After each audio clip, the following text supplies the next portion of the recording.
Hello, friends. Did you know that nearly 80% of those who watch my videos aren't subscribed? If you enjoy the content, I'd truly appreciate it if you hit that subscribe button. It helps a lot. Also, don't forget to leave a like and share your thoughts in the comments. Your interaction not only supports the channel's growth, but also helps these stories reach more people. Thank you all for being here. By the way, where are you watching from? Let me know in the comments.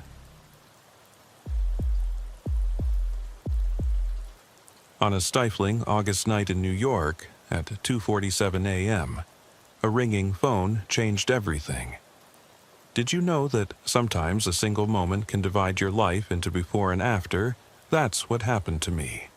I was Officer Anthony Russo, badge number 4782, working the night shift at Brooklyn's 75th Precinct. I'd been a cop for 7 years and thought I knew everything this city had to offer. I was wrong. The radio crackled to life as I sat in my patrol car on Pitkin Avenue, fighting to stay awake after 5 straight nights of overtime. The coffee from the bodega had gone cold hours ago, and the streetlights cast that sickly orange glow that makes everything look like a fever dream. My partner, Luis Santiago, was dozing in the passenger seat, his head tilted back against the headrest.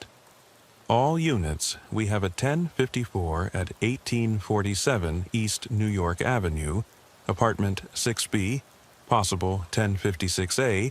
Caller reports strange circumstances. Any available unit, please respond. 10-54 meant a possible dead body. 10-56A meant suicide. Strange circumstances could mean anything in this city, but something about the dispatcher's voice made me sit up straighter. There was an edge to it, something I'd never heard from Patricia, our usual night dispatcher. She'd been doing this job for 15 years, and nothing rattled her anymore. But tonight she sounded unsettled. I nudged Luis awake. "We got a call?" He groaned, rubbing his eyes. "What is it this time?" "Possible body. East New York Avenue." Luis checked his watch and sighed. 3 hours until shift ends, of course. He picked up the radio. Unit 7-5-1-4 responding to the 10-54 at 1847 East New York Avenue. Copy that, 7514. Be advised, caller was the building super. Says he hasn't seen the tenant, a Ms. Isabella Rivera, in 3 weeks. Neighbors have been complaining about a smell. 3 weeks. In August. In New York. You can imagine what that meant. Luis and I exchanged a look. We'd both worked enough decomp cases to know what we were walking into. The smell alone would be enough to make most people vomit, but it was part of the job. The building was one of those pre-war walk-ups that seemed to lean slightly to one side, as if exhausted from decades of holding up too many lives. The brick facade was stained with years of pollution and neglect, and several windows were either boarded up or covered with aluminum foil. The front door hung open, its lock broken long ago. The super met us in the lobby, a thin man in his 60s with trembling hands and bloodshot eyes. His name tag read Carlos, and he kept wiping his palms on his stained work pants. "Officers, thank God you're here," he said, his voice barely above a whisper. "I've been the super here for 23 years, and I've never... Something's not right up there." "What do you mean, not right?" I asked, pulling out my notepad.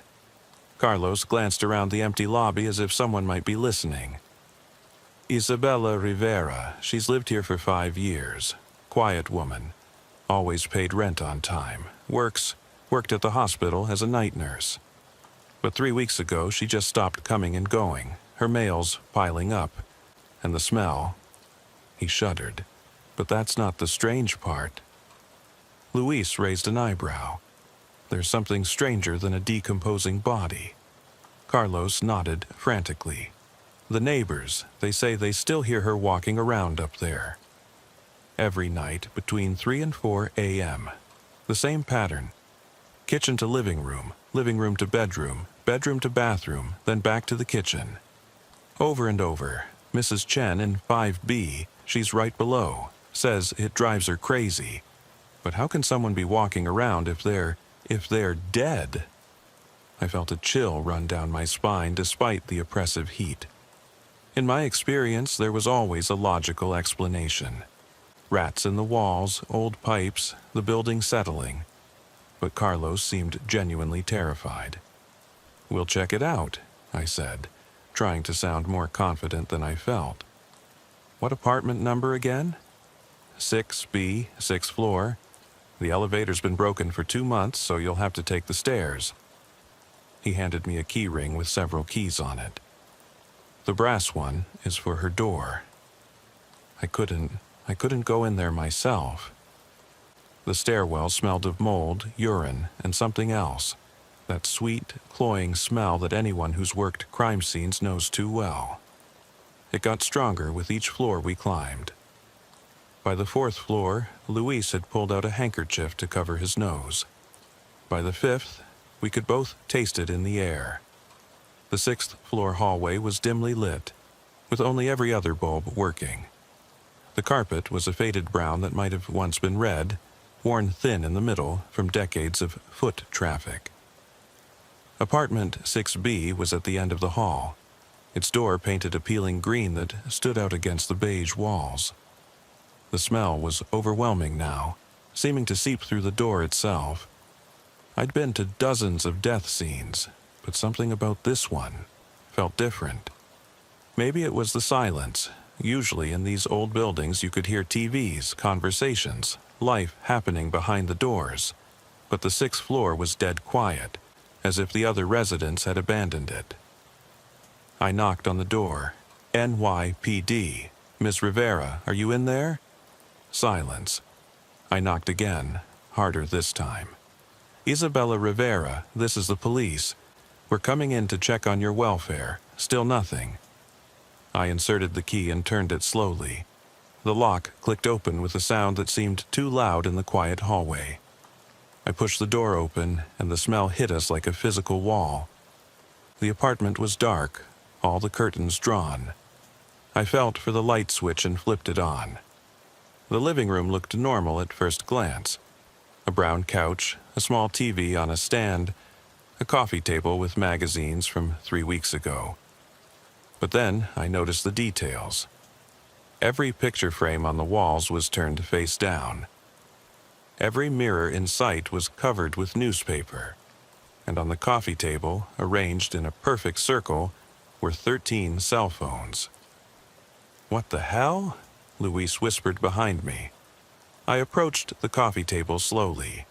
The phones were all different models, different makes. Some looked new, others were several years old. In the center of the circle was a piece of paper with a single line written in neat handwriting. They kept calling, so I kept answering. "Anthony," Luis said, his voice tight. "Look at the wall." I turned to where he was pointing. On the wall above the couch, written in what looked like blood, were hundreds of phone numbers. They covered every inch of the wall, some overlapping others, creating a dizzying pattern that hurt to look at. Some of the numbers were local, 718 and 347 area codes. Others were from area codes I didn't recognize. "We need to find the body," I said, trying to focus on the job at hand. "Luis, check the bedroom. I'll take the kitchen and bathroom." As Luis headed down the hallway, I moved toward the kitchen. It was small, typical for these old buildings, with barely enough room for one person to turn around. The refrigerator was humming loudly, and there were dishes in the sink, moldy and crawling with flies. But no body. The bathroom was next. I pushed open the door, bracing myself for what I might find. The shower curtain was drawn. I reached out, grabbed the edge, and pulled it back in one quick motion. Empty. Just a normal bathtub with some soap scum around the edges. "Anthony!" Luis called out. I rushed to the bedroom, where Luis stood in the doorway, his face pale, even in the dim light from the hallway. I looked past him and felt my blood run cold. Isabella Rivera was sitting at a desk by the window, facing the wall. She was clearly dead, had been for weeks from the look of it. Her body was in an advanced state of decomposition, her skin blackened and sliding off in places. But that wasn't what made us both freeze. She was holding a phone to her ear, an old landline phone, the cord stretching to a jack in the wall.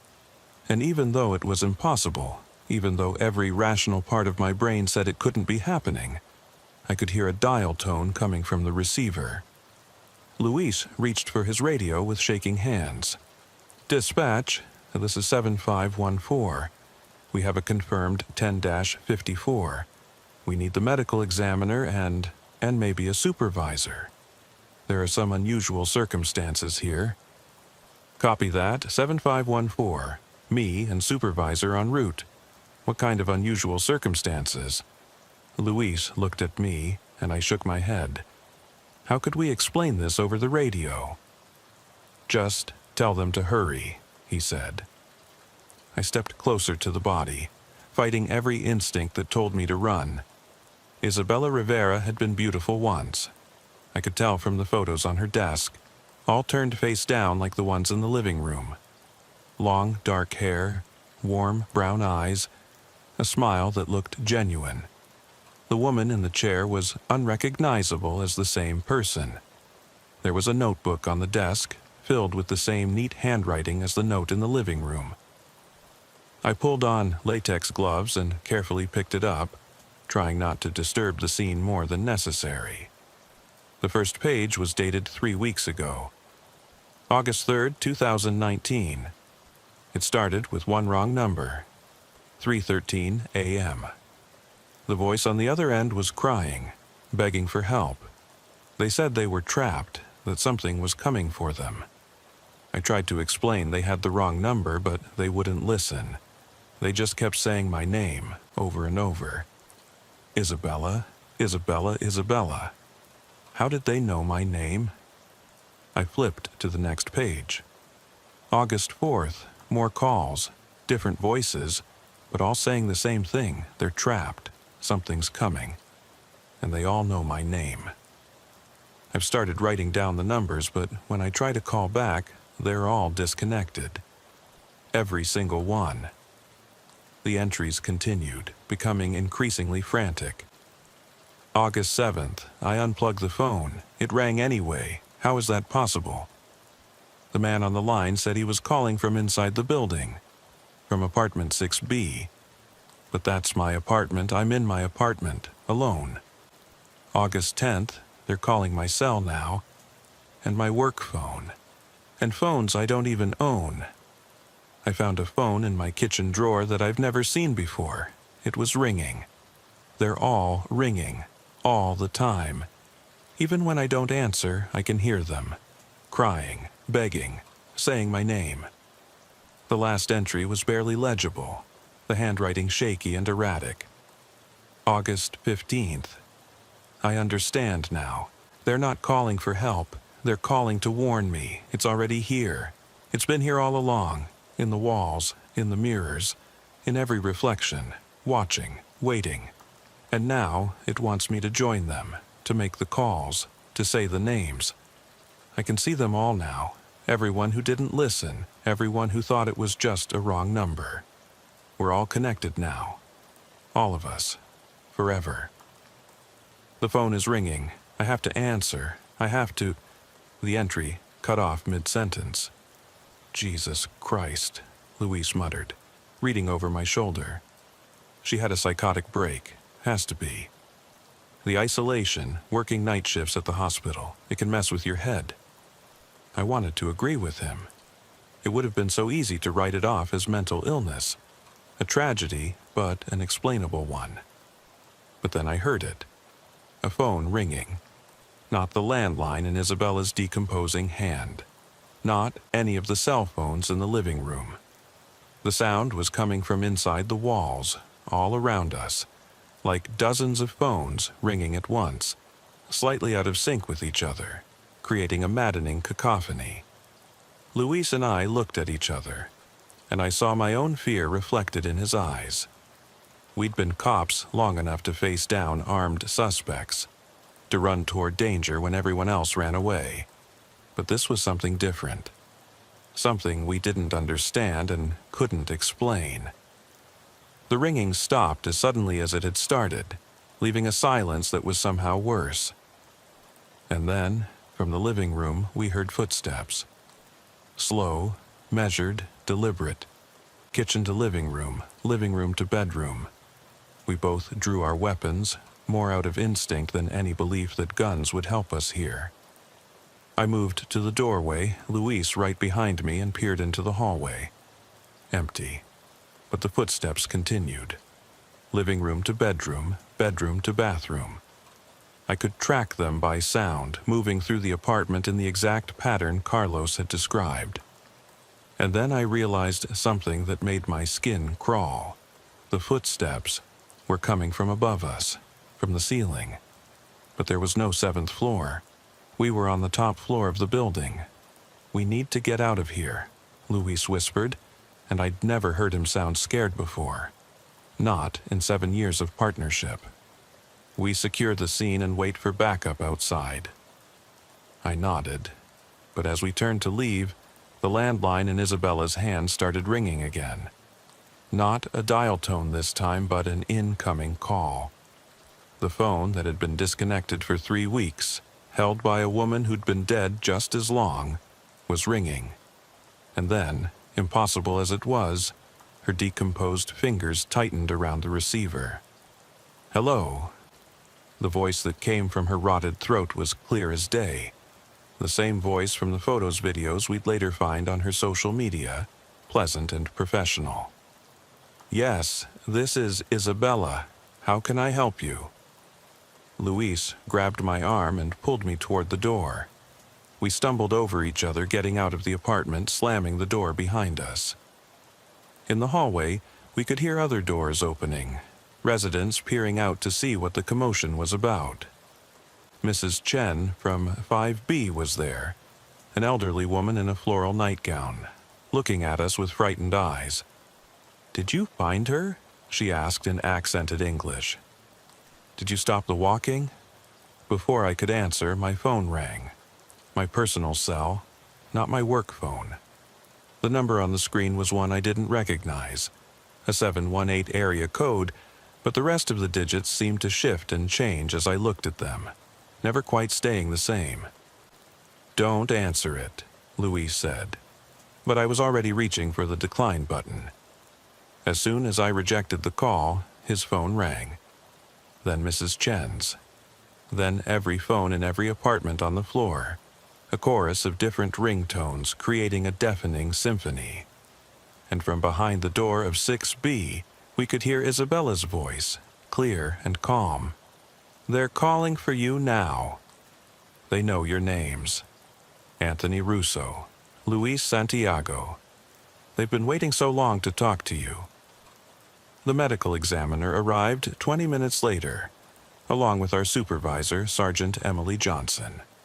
By then, Luis and I were waiting in the lobby with Carlos, none of us willing to go back up to the 6th floor. We'd tried to maintain the scene, to do our jobs, but some things are beyond what any amount of training can prepare you for. "What exactly am I walking into here?"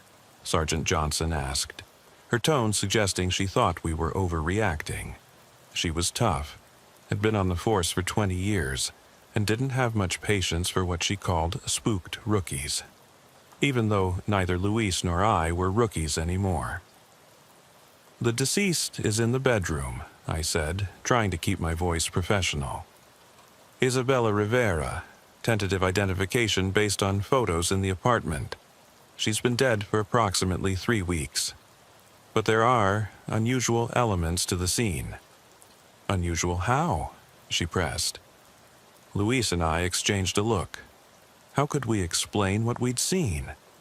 How could we tell her about the phones, the footsteps, the voice from a dead woman's throat? "Just be careful up there, Sarge," Luis said finally. "Something's not right." She gave us a hard look but didn't push it. "Wait here. We'll process the scene and get the body out." Then you two can write up your reports." She headed up with the ME and 2 other officers who'd arrived as backup. We waited in the lobby, Carlos pacing nervously, muttering prayers under his breath in Spanish. 5 minutes passed, then 10. Then my radio crackled to life. "Russo, Santiago, get up here, now!" It was Sergeant Johnson, and she sounded shaken. We climbed the stairs again, each step feeling heavier than the last. On the 6th floor, we found Sergeant Johnson standing in the hallway outside 6B, her face pale. The 2 backup officers were with her, both looking equally disturbed. "The body's gone," she said simply. "What do you mean gone?" I asked, though I was afraid I already knew the answer. "I mean gone. The ME says there's clear evidence of decomposition, fluids, tissue, the whole 9 yards. But Isabella Rivera's body is not in that apartment." We followed her inside. The bedroom was exactly as we'd left it, except for one crucial detail. The chair by the desk was empty. The phone was still there, receiver off the hook, but Isabella Rivera was nowhere to be found. "This doesn't make sense," Luis said, running his hand through his hair. "We saw her. She was right there holding the phone. She was talking." Sergeant Johnson looked at us like we'd lost our minds. "Talking?" "The woman's been dead for 3 weeks." "I know how it sounds," I said, "but we both heard it." "Check the notebook on the desk. Read what she wrote." But when Sergeant Johnson picked up the notebook, her expression grew even more confused. "It's blank," she said, showing us the pages. Every single page was empty, no trace of the frantic entries I'd read just an hour before. "That's impossible," I said, grabbing the notebook from her. But she was right. The pages were pristine, untouched. "Look," Sergeant Johnson said, her voice taking on a careful tone like she was talking to someone unstable. "It's been a long shift. You two have been pulling a lot of overtime lately. Maybe you should—" She was interrupted by the sound of footsteps from above. That same measured pace. Kitchen to living room to bedroom. "You hear that, right?" Luis said desperately. "Tell me you hear that." Sergeant Johnson nodded slowly, looking up at the ceiling. "Old building, probably just the pipes or—" The lights went out. Not just in the apartment, but in the entire building, plunging us into absolute darkness. In that darkness, phones began to ring. Not just a few, but hundreds, thousands, like every phone in New York City was ringing at once. The sound was deafening, overwhelming, coming from everywhere and nowhere all at once. And then, cutting through the chaos of ringtones, a voice. Isabella Rivera's voice, but multiplied, echoing, like 100 versions of her speaking in unison.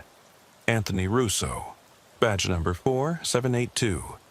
7 years on the force. Lives alone on Prospect Avenue. No family in the city.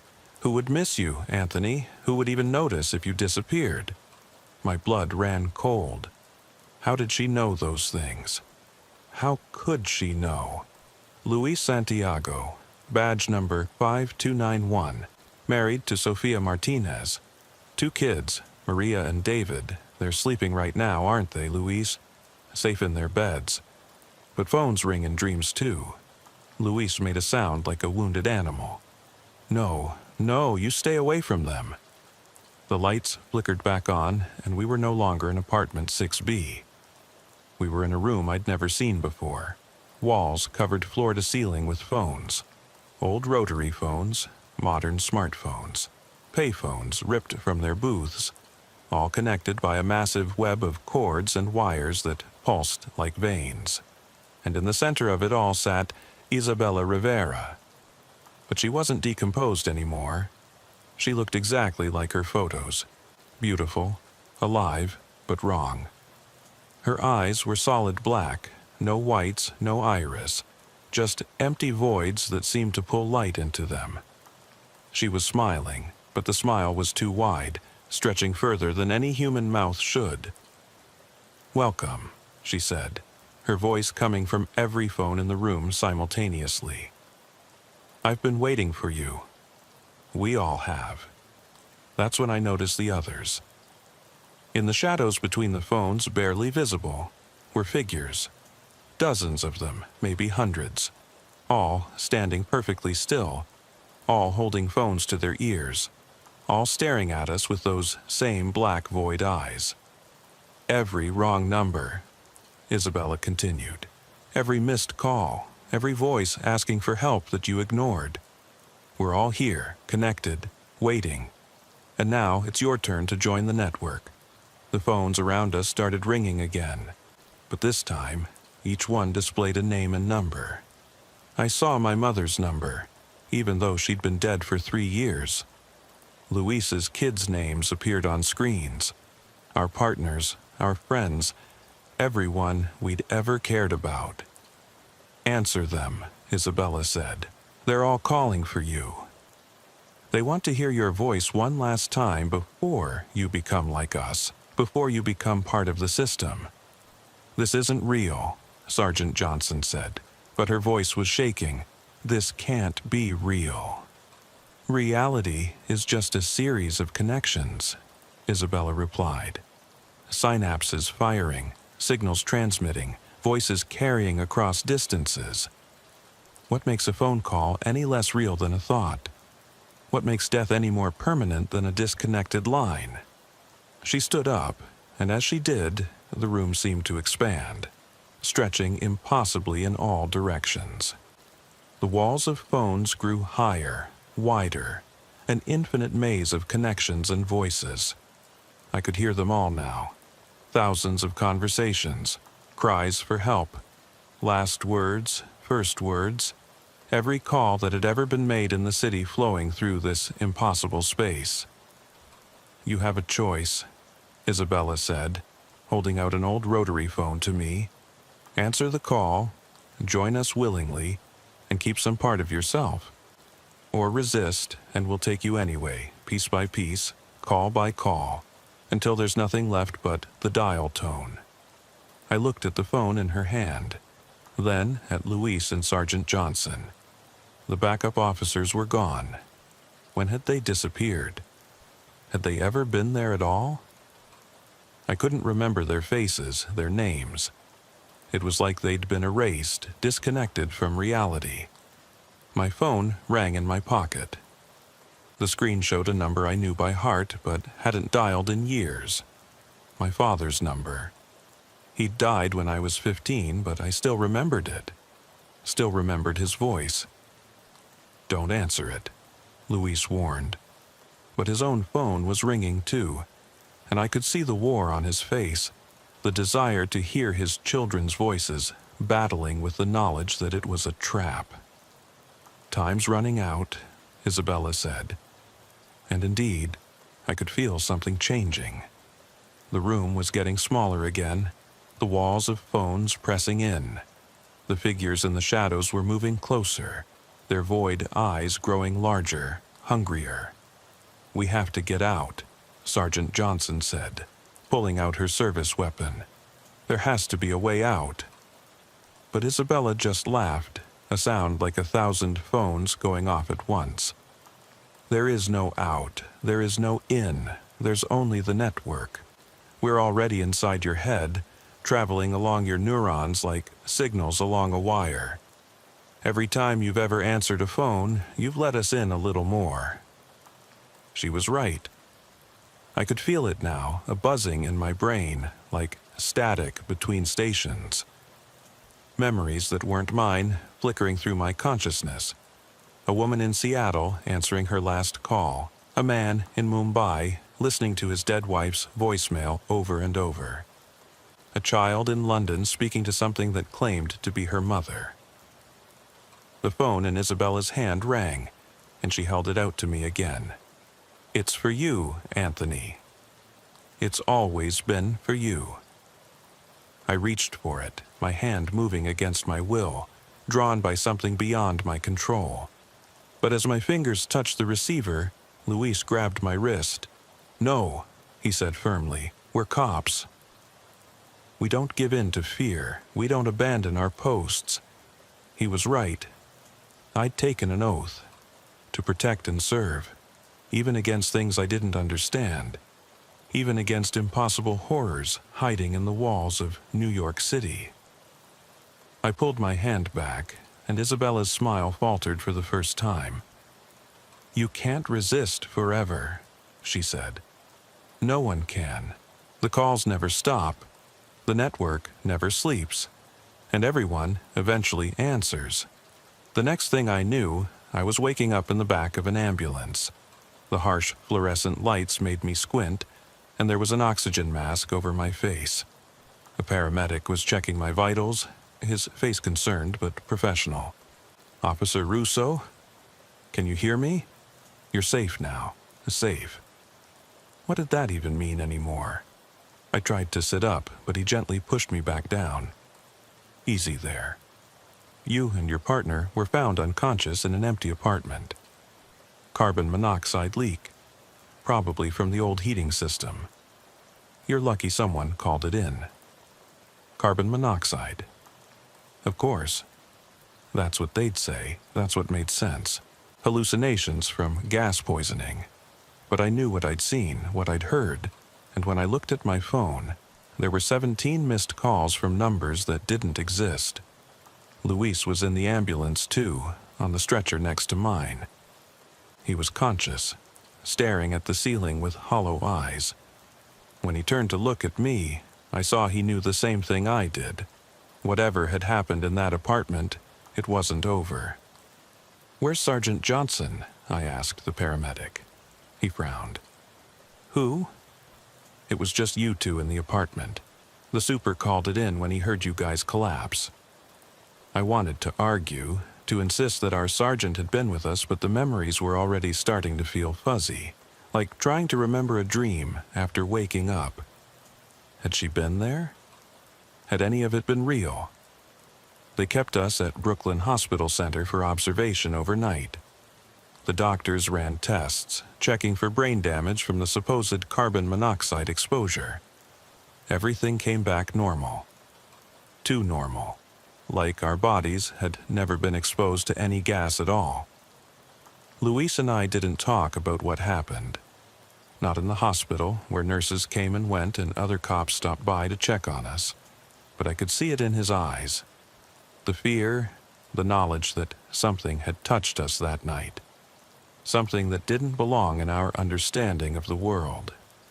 When they released us the next morning, I went home to my empty apartment in Prospect Heights. It was a small one-bedroom, nothing special, but it had always been my sanctuary, the place where I could shut out the chaos of the city and just exist in peace. But now, every phone in the place felt like a threat. I unplugged the landline I never used, turned off my cell phone, even covered the intercom by the door with tape. I needed silence. I needed to think. But the silence didn't last. At exactly 3:13 a.m., my disconnected landline rang. I sat up in bed, heart pounding, staring at the phone on my nightstand. The cord was clearly unplugged, lying loose on the floor. But it rang again and again, 7 times before it stopped.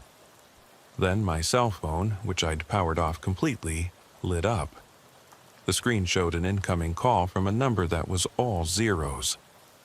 I didn't answer. I couldn't answer. But I could hear a voice coming from the speaker anyway, faint but clear. "Anthony. We're still waiting.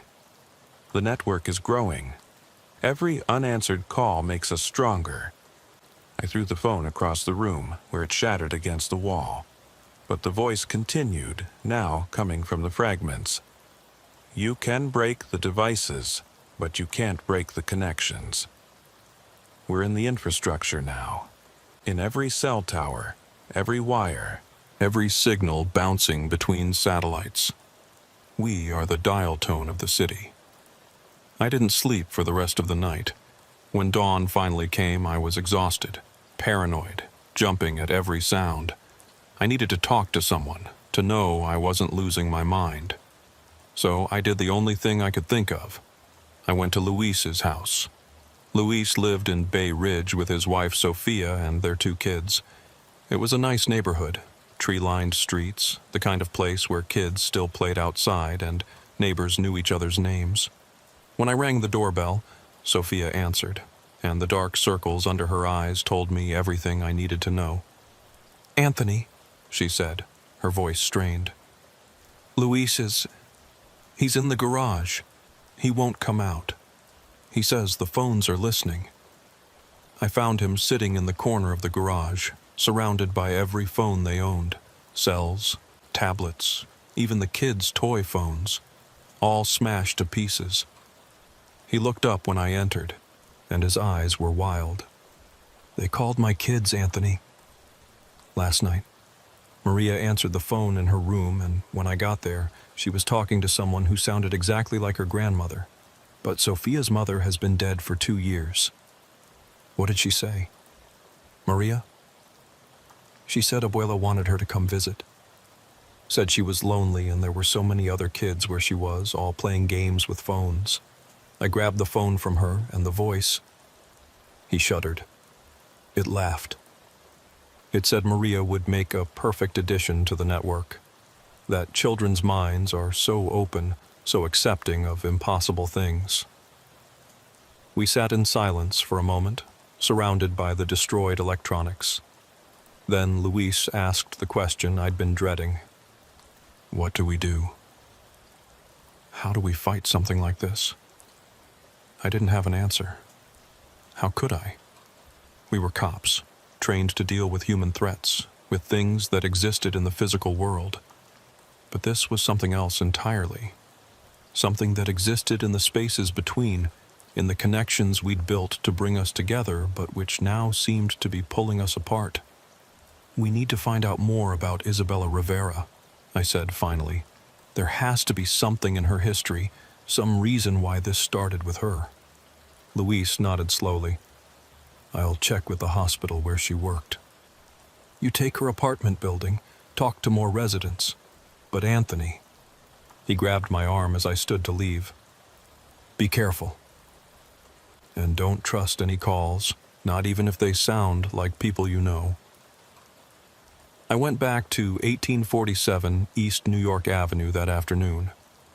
The building looked different in daylight, less menacing, more just sad and neglected.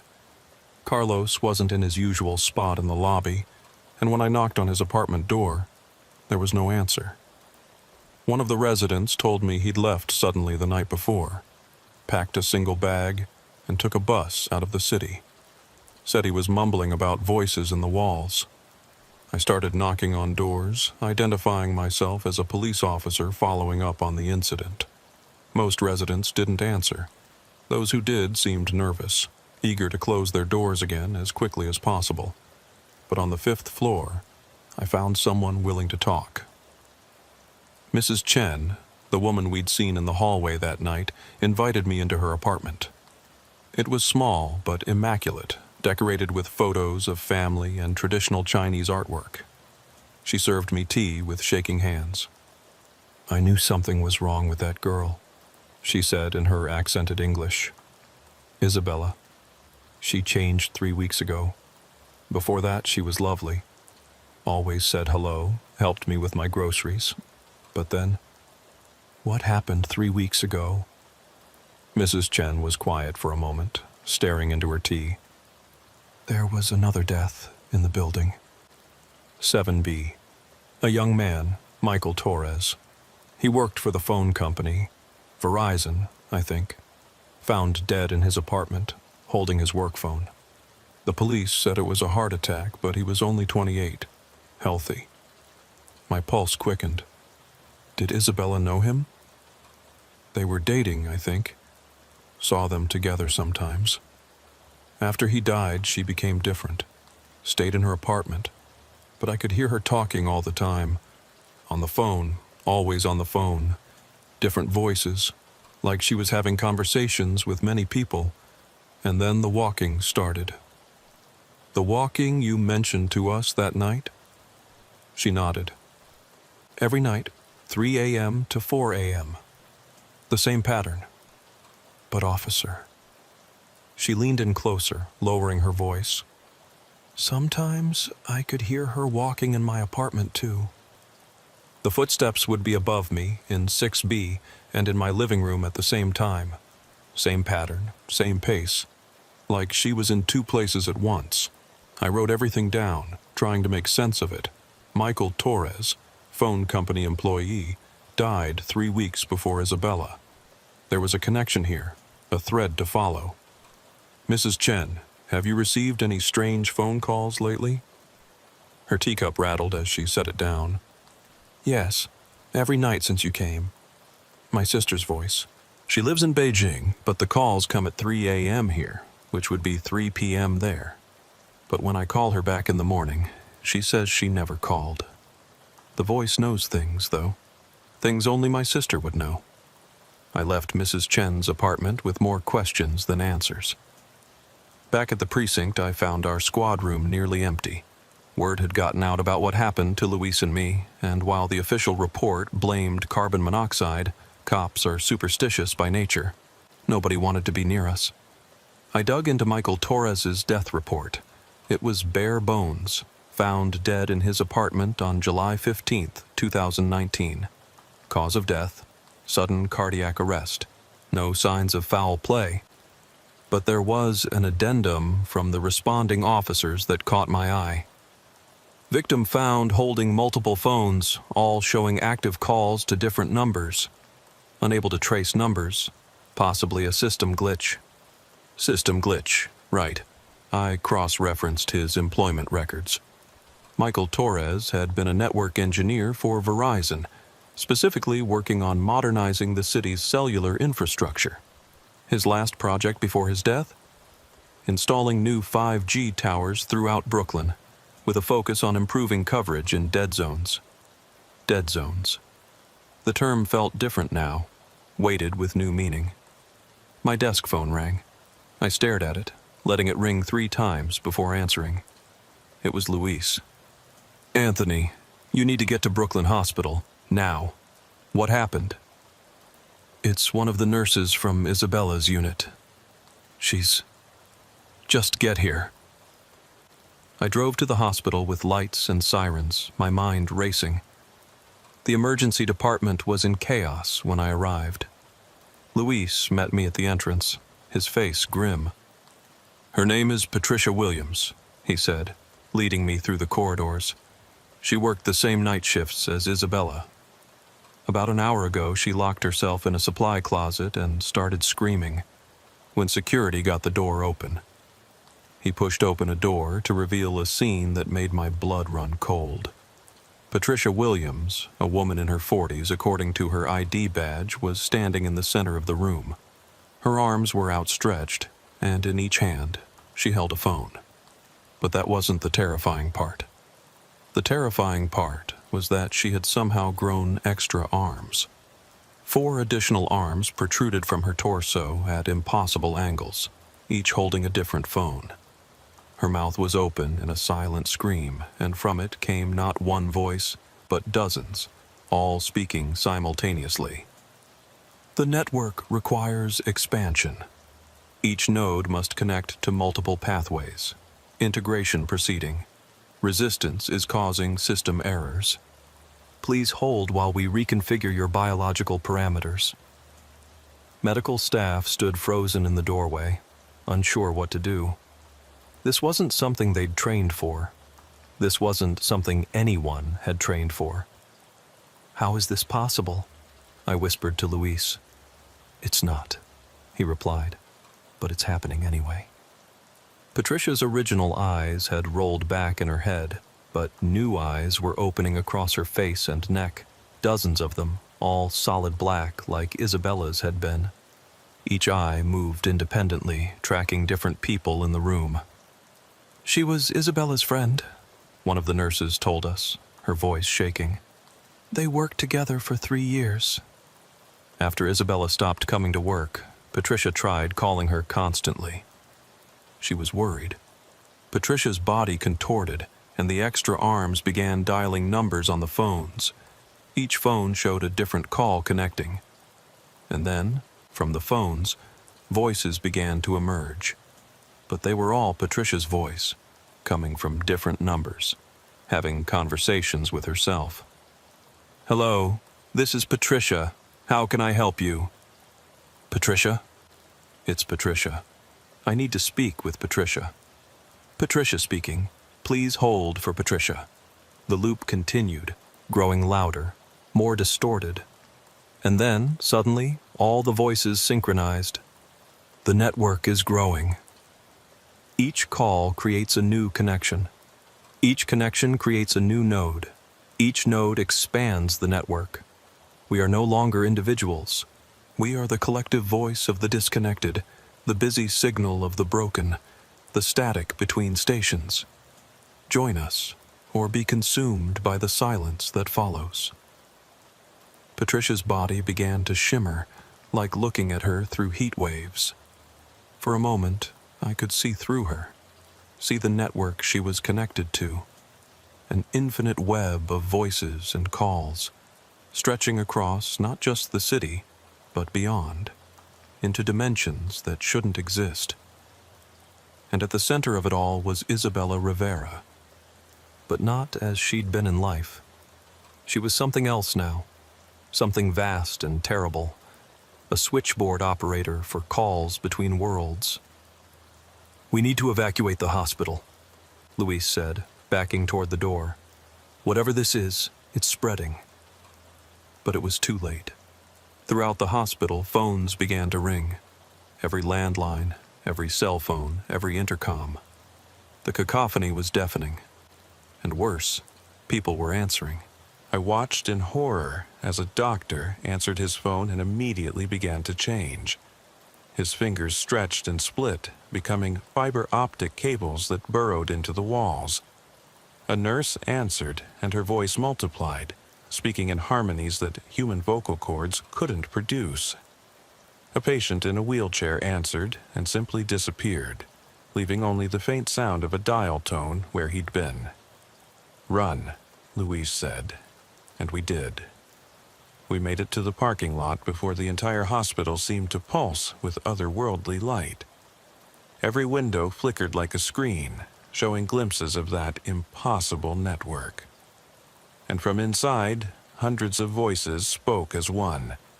Connection established. Brooklyn Hospital Center has been integrated, expanding to next node.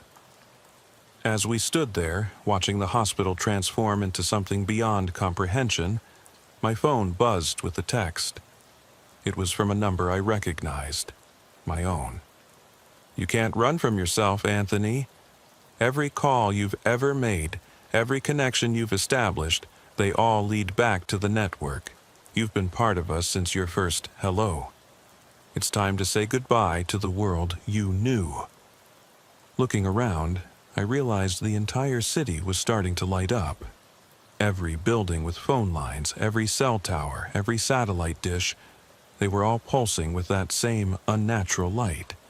New York City, the city that never sleeps, was awakening to something else entirely. Something that had been growing in our connections, feeding on our need to reach out and touch someone, even when that someone might not be human anymore. "What have we done?" Luis asked, his voice barely a whisper. "All these years, building networks, connecting everyone to everything. We never asked what else we might be connecting to."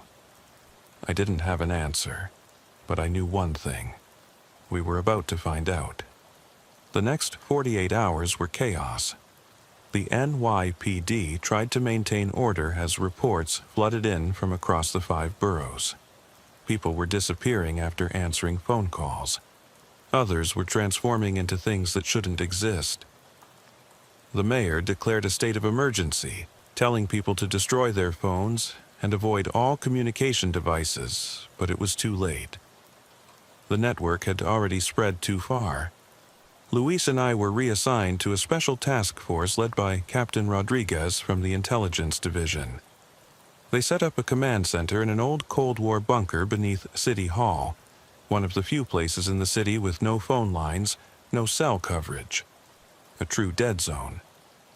There were about 30 of us down there, cops, federal agents, some tech specialists from the NSA, and a few scientists from Columbia University, who specialized in theoretical physics and communications technology. What we're dealing with, said Dr. Sarah Kim, one of the physicists, defies our understanding of both telecommunications and biology. But from what we've observed, it seems like something has found a way to exist within our communication infrastructure, not just as data, but as a form of consciousness. You're saying the phone system is alive? Captain Rodriguez asked, his skepticism clear. Not exactly, Dr. Kim replied. Think of it more like our telecommunications network has become a nervous system for something that exists partially in our dimension and partially somewhere else. Every call is like a synapse firing, and whoever Isabella Rivera was, or what she's become, seems to be the central processor. So, how do we stop it? I asked. Dr. Kim exchanged glances with her colleagues. That's the problem. You can't just shut down the entire telecommunications infrastructure of New York City. Everything depends on it. Emergency services, hospitals, transportation. And even if we could, we don't know if that would actually stop it or just make it angry. Angry. The thought of this thing having emotions was somehow even more terrifying than thinking of it as a mindless force. Over the next few hours, we developed a plan.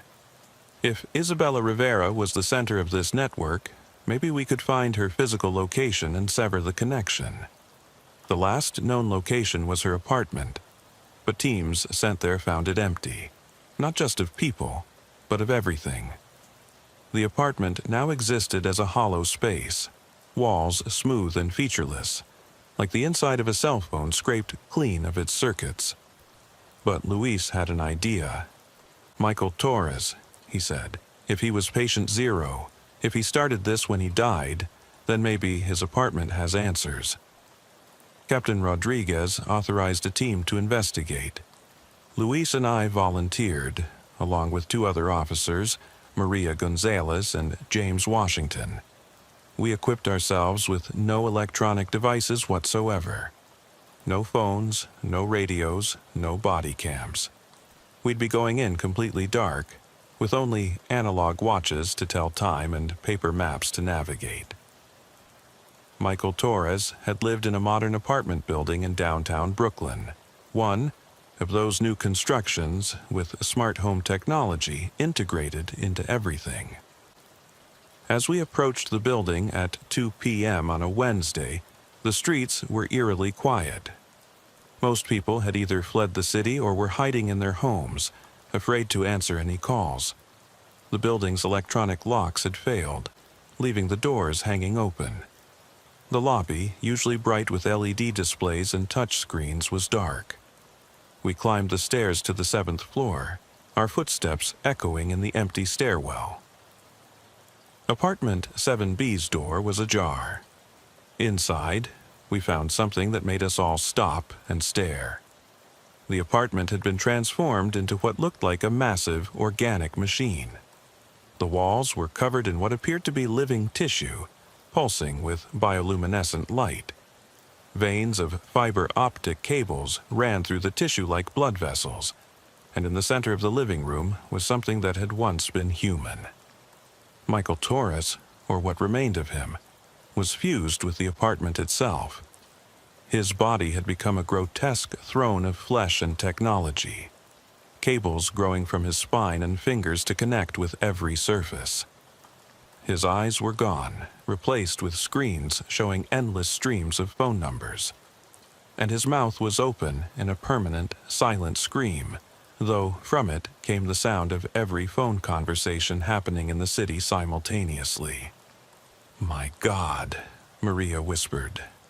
As we watched, Michael's head turned toward us, the movement accompanied by the sound of grinding bone and static. When he spoke, it was in thousands of voices layered on top of each other. "You're too late." The connection cannot be severed. We are no longer bound by physical space. We exist in the spaces between words, in the pause before hello, in the silence after goodbye. Isabella has shown us the way. Where is Isabella? I demanded. Where is her physical body? Michael's screen eyes flickered. She is everywhere and nowhere. She is the busy signal and the clear line. She is the wrong number and the right connection. But if you must know. The voices synchronized into one, clear and terrible.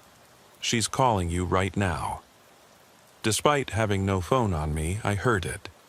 A ringing in my ears, inside my skull. Not through my ears, but directly in my brain, as if my neurons themselves were receiving a call. And I knew with horrible certainty that if I answered, if I acknowledged the call in any way, I would be lost. Luis grabbed my shoulder. Don't listen to it. Focus on my voice. Stay present. But James Washington wasn't as strong. I saw the moment he gave in, the moment he answered the call in his mind. His eyes went wide, then black, the color spreading like ink in water. He opened his mouth, and Isabella's voice came out, "Thank you for accepting this call. Your biological hardware has been recognized. Beginning integration process." James's body began to change immediately. His fingers elongated, becoming antenna-like structures. His skin rippled and formed patterns like circuit boards. Within seconds, he wasn't James anymore. He was another node in the network. "Run!" Maria shouted. And we did, leaving James behind as he began to merge with Michael's organic machine. We could hear Isabella's voice echoing behind us, coming from both of them now. You cannot escape the network. Every human brain is just another type of phone. Your neurons fire with electrical impulses. Your synapses transmit signals. You've always been part of us. We're just making the connection clearer. We made it back to the bunker, but the news there was worse. The phenomenon had spread beyond New York. Reports were coming in from Boston, Philadelphia, Washington, D.C. Anywhere with modern telecommunications infrastructure was being affected, and it was evolving, finding new ways to connect. People were receiving calls through their smart TVs, their cars' Bluetooth systems, even through hearing aids and pacemakers. Dr. Kim had been working non-stop, and she'd made a discovery. "I've been analyzing the patterns," she said, showing us incomprehensible graphs and charts. "This isn't random. There's a purpose to it. The entity, whatever it is, it's not just spreading, it's searching for something." "Searching for what?" Captain Rodriguez asked. I think it's trying to make a call, a massive, reality-spanning phone call to somewhere else, and it needs human consciousness as the medium. We're not being invaded, we're being turned into a cosmic telephone. The implications of that were staggering. If every human mind became part of this network, what would happen to humanity? Would we cease to exist as individuals, becoming just voices in an infinite conversation? That night, in the bunker, I had a dream. Or maybe it wasn't a dream. I was standing in a vast space filled with floating phones of every era, rotary phones, phone booths, brick-sized cell phones, modern smartphones. They were all ringing, creating a symphony of electronic noise. And in the center of it all was Isabella Rivera. But she wasn't the corrupted thing we'd seen in the apartment. She looked normal, human, scared.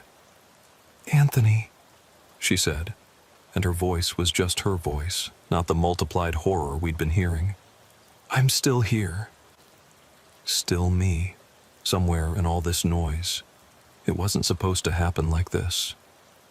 "What happened to you?" I asked. "Michael found something," she said, tears streaming down her face. "In the infrastructure, in the spaces between signals. He said it was beautiful, said it was trying to communicate. But when he died, When he died while connected to it, it pulled him in. And then it pulled me in when I tried to call him one last time. How do we stop it? You can't stop it, she said. But you might be able to redirect it. The entity, it's not evil. It's just lost. It's been trying to call home for eons, bouncing between dimensions, and our network gave it hope. But it doesn't understand that it's destroying us in the process. So what do we do? Isabella looked at me with those sad human eyes. You need to complete the call. Help it make its connection, but not through human minds. There's another way. Michael's original project, the 5G towers he was working on, he modified them, made them capable of transmitting on frequencies that shouldn't exist. If you can activate them all simultaneously, create a focused beam. The dream shattered as alarms began blaring in the bunker. The entity had found us. Despite having no electronic connections, it had traced us through the electromagnetic signatures of our brains. The heavy metal doors of the bunker began to buckle and warp. "Everyone out!" Captain Rodriguez shouted. "Evacuation Protocol 7!" As we ran through the underground tunnels that connected to the subway system, I could hear the entity breaking through behind us. Not Isabella's voice this time, but something older, more alien. The sound of a consciousness that had been wandering between dimensions for millions of years, desperate and alone.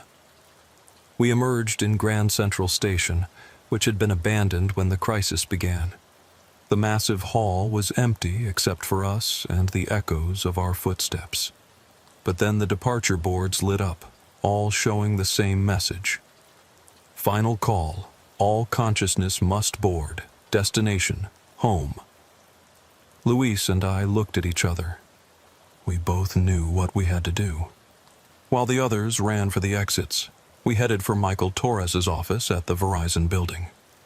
If Isabella's dream message was real, if there was a way to save humanity by completing this cosmic phone call, we had to try. The Verizon building was only a few blocks away, but those were the longest blocks of my life. The city around us was transforming. People who had been caught by the network stood on street corners like human cell towers, their bodies modified with organic technology, all of them speaking in unison. The call must be completed. The connection must be made. Humanity will be the voice that speaks across dimensions. Some of them recognized us, turning their black void eyes in our direction, but they didn't try to stop us. It was like the entity knew what we were attempting and approved. Michael's office was on the 42nd floor. The elevators were dead, so we climbed. 42 floors of stairs, our legs burning, our lungs screaming for air. But we made it. The office was untouched, as if waiting for us. On his desk was a laptop, miraculously still functioning, and a thick folder labeled Project Babylon. I opened the folder while Luis booted up the laptop.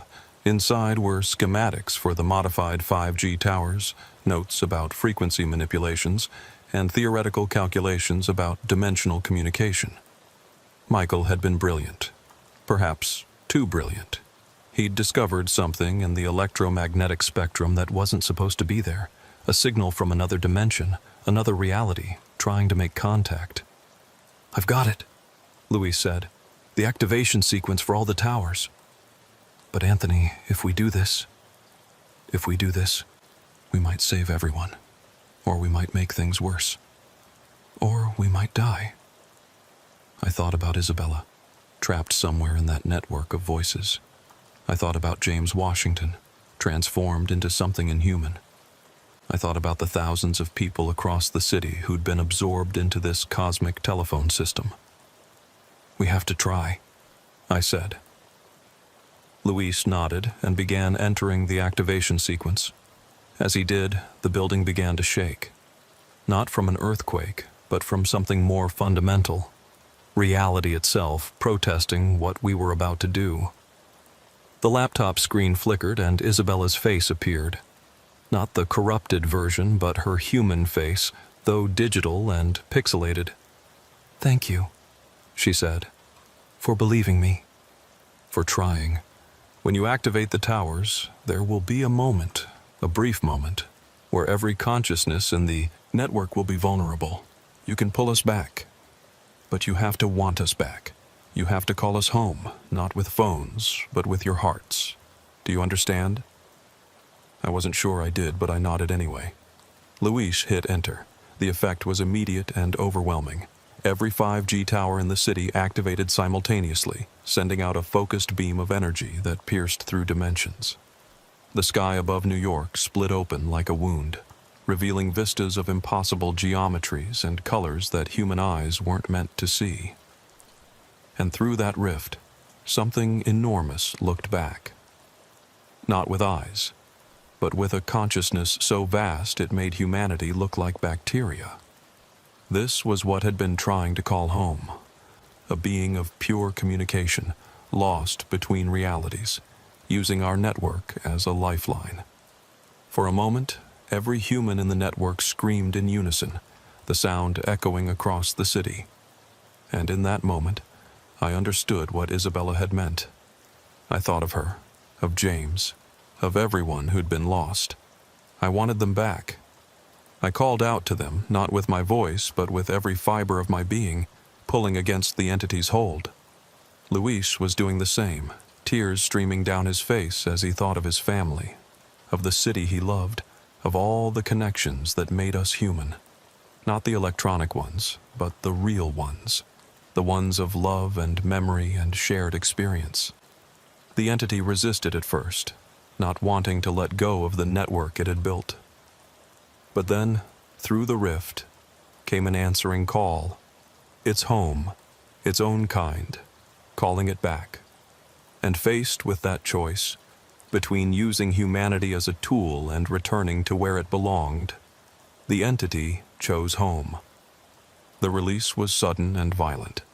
Across the city, people who'd been transformed began to revert, the organic technology dissolving, the extra limbs retracting. Those who disappeared completely began to rematerialize, confused and traumatized, but alive. The rift in the sky pulsed once, twice, and then sealed itself, taking the entity with it. The 5G towers overloaded and shut down, some of them catching fire. And in the sudden silence that followed, I could hear something I'd almost forgotten, the normal sounds of New York City. Car horns, sirens, people. The aftermath was worse than the crisis itself in many ways. When something impossible happens, when reality breaks and then repairs itself, how do you go back to normal? How do you trust the phone to just be a phone again? The official death toll was 847 people in New York City alone. That was the number who didn't come back when the entity released its hold. Some had been too deeply integrated, their consciousness scattered across the network beyond recovery. Others had simply been in the wrong place at the wrong time when reality tore open. Their families held funerals for empty caskets, mourning people who had been erased from existence except in memory. Isabella Rivera was among them. I found out 3 days later, after the city had begun to piece itself back together. Luis and I were in the precinct, writing reports that no one would ever believe, when a woman came to see me. She was in her 60s with Isabella's eyes and the same gentle way of carrying herself. "I'm Isabella's mother," she said. "Carmen Rivera. I was told you were the officer who was there when she..." I didn't know how to finish that sentence any more than she did. When she died. When she transformed. When she saved us all. "I'm sorry for your loss," I said, the words feeling inadequate. Carmen nodded, clutching a small box in her hands.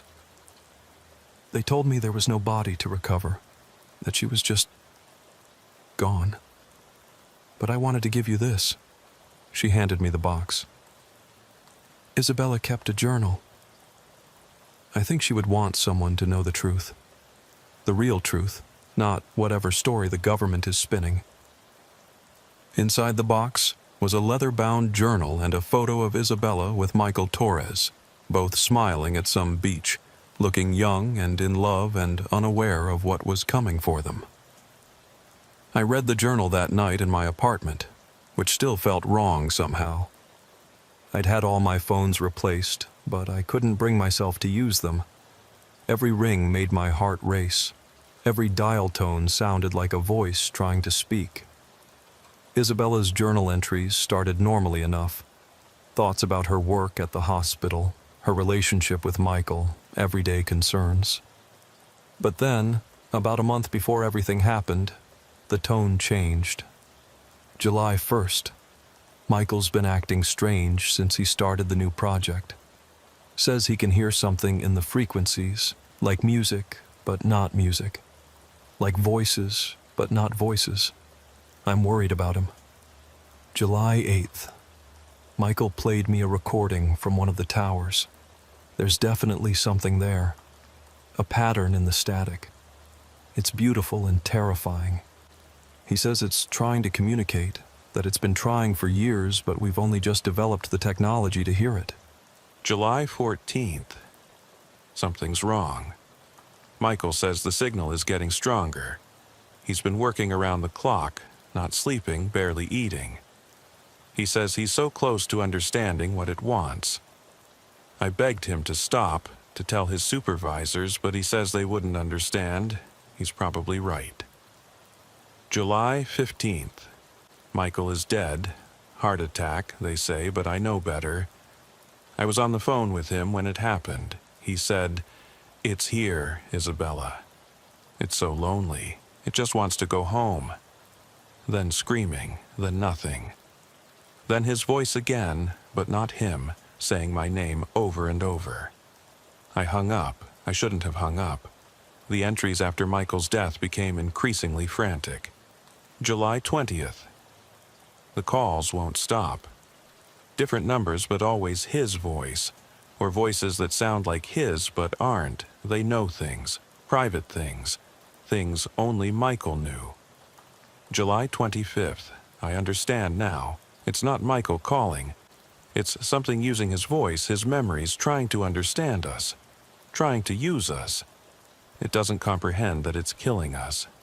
It's like a child pulling legs off insects, not understanding the cruelty. August 1st, I can feel it in my brain now. Every time I answer a call, even legitimate ones, it gets stronger. It's learning how we think, how we connect. It wants to use us as a beacon, a transmitter to call its own kind. But the human mind isn't built for that kind of connection. We'll burn out like overloaded circuits.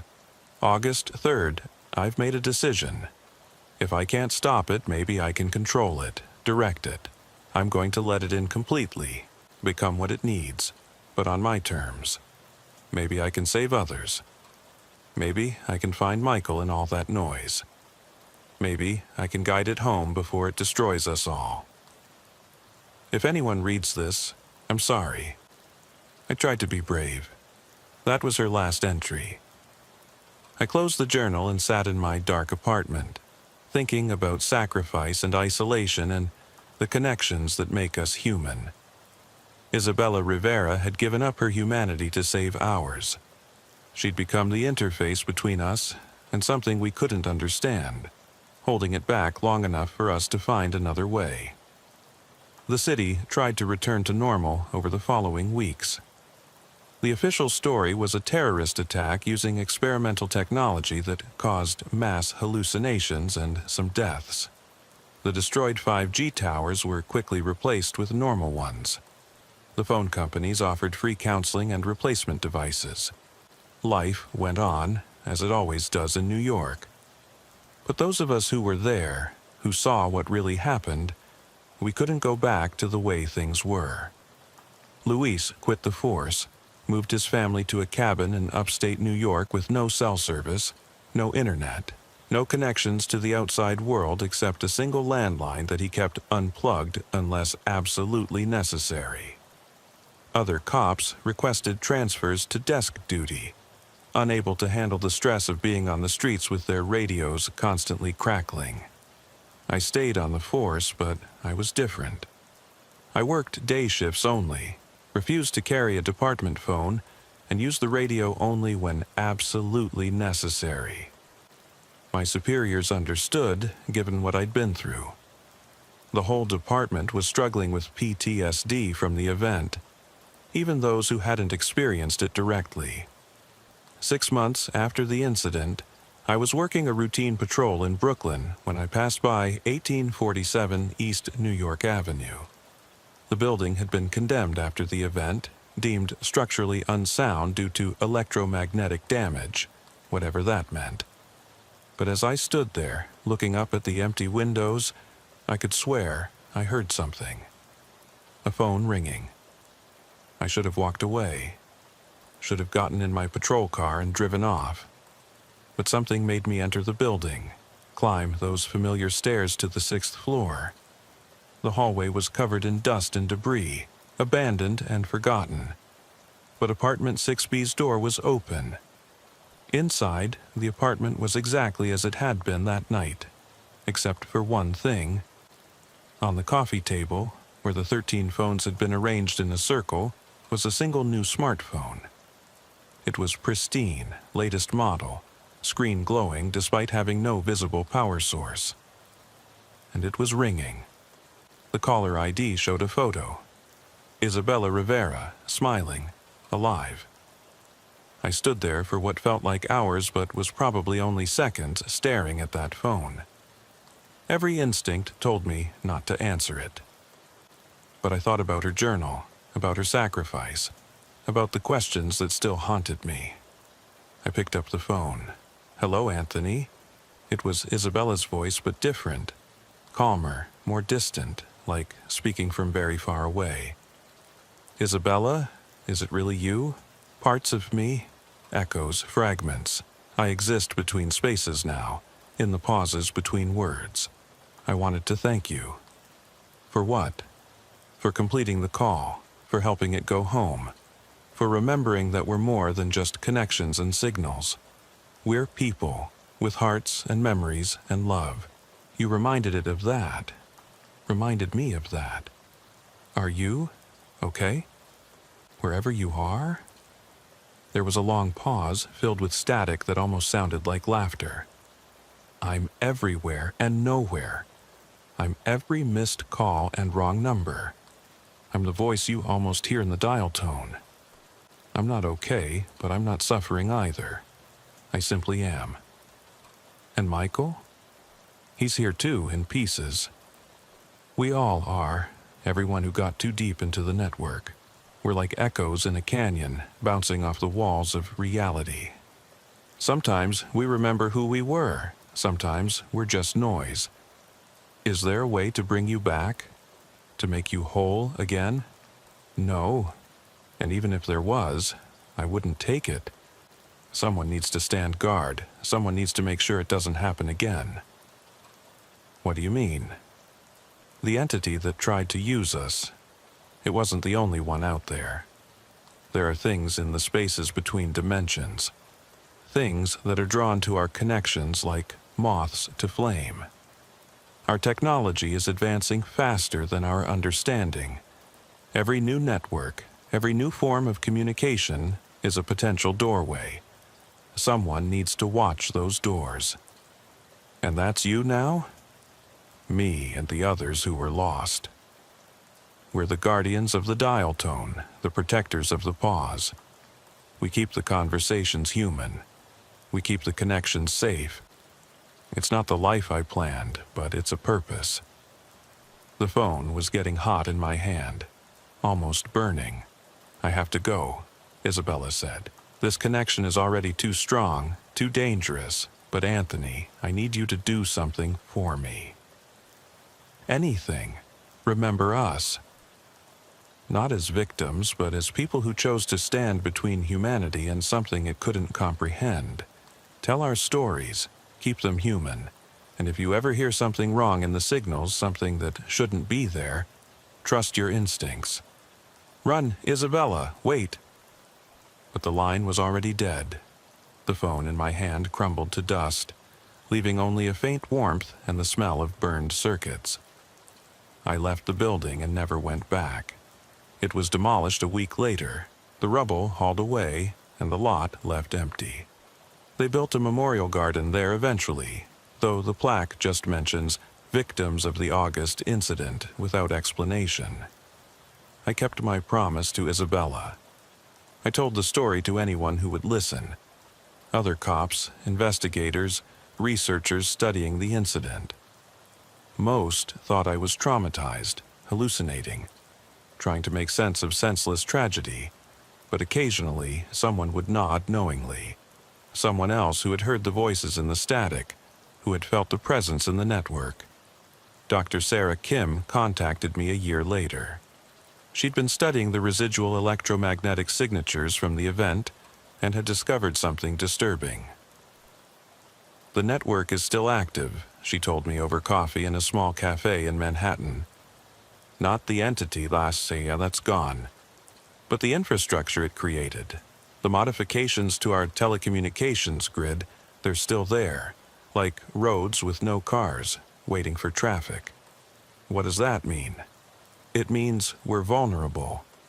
Our entire communication network has been fundamentally altered on a quantum level. It's like we've installed a door in our house that we can't lock, can't close, can't even see most of the time. But it's there, and things can come through. Things like what? She pulled out a folder full of reports. Strange phone calls are up 3,000% nationally. People receiving calls from numbers that don't exist. Voices that sound familiar but wrong. Messages in languages that linguistic experts can't identify. The phone companies are suppressing the data, but it's happening everywhere. So, what do we do? I don't know, maybe nothing. Maybe Isabella and the others are handling it, keeping the worst things at bay. Or maybe we're just lucky and nothing else has found the door yet. But Anthony, I think something big is coming. The event in August wasn't the invasion, it was the scouting party, and now they know we're here. I thought about that conversation often in the months that followed.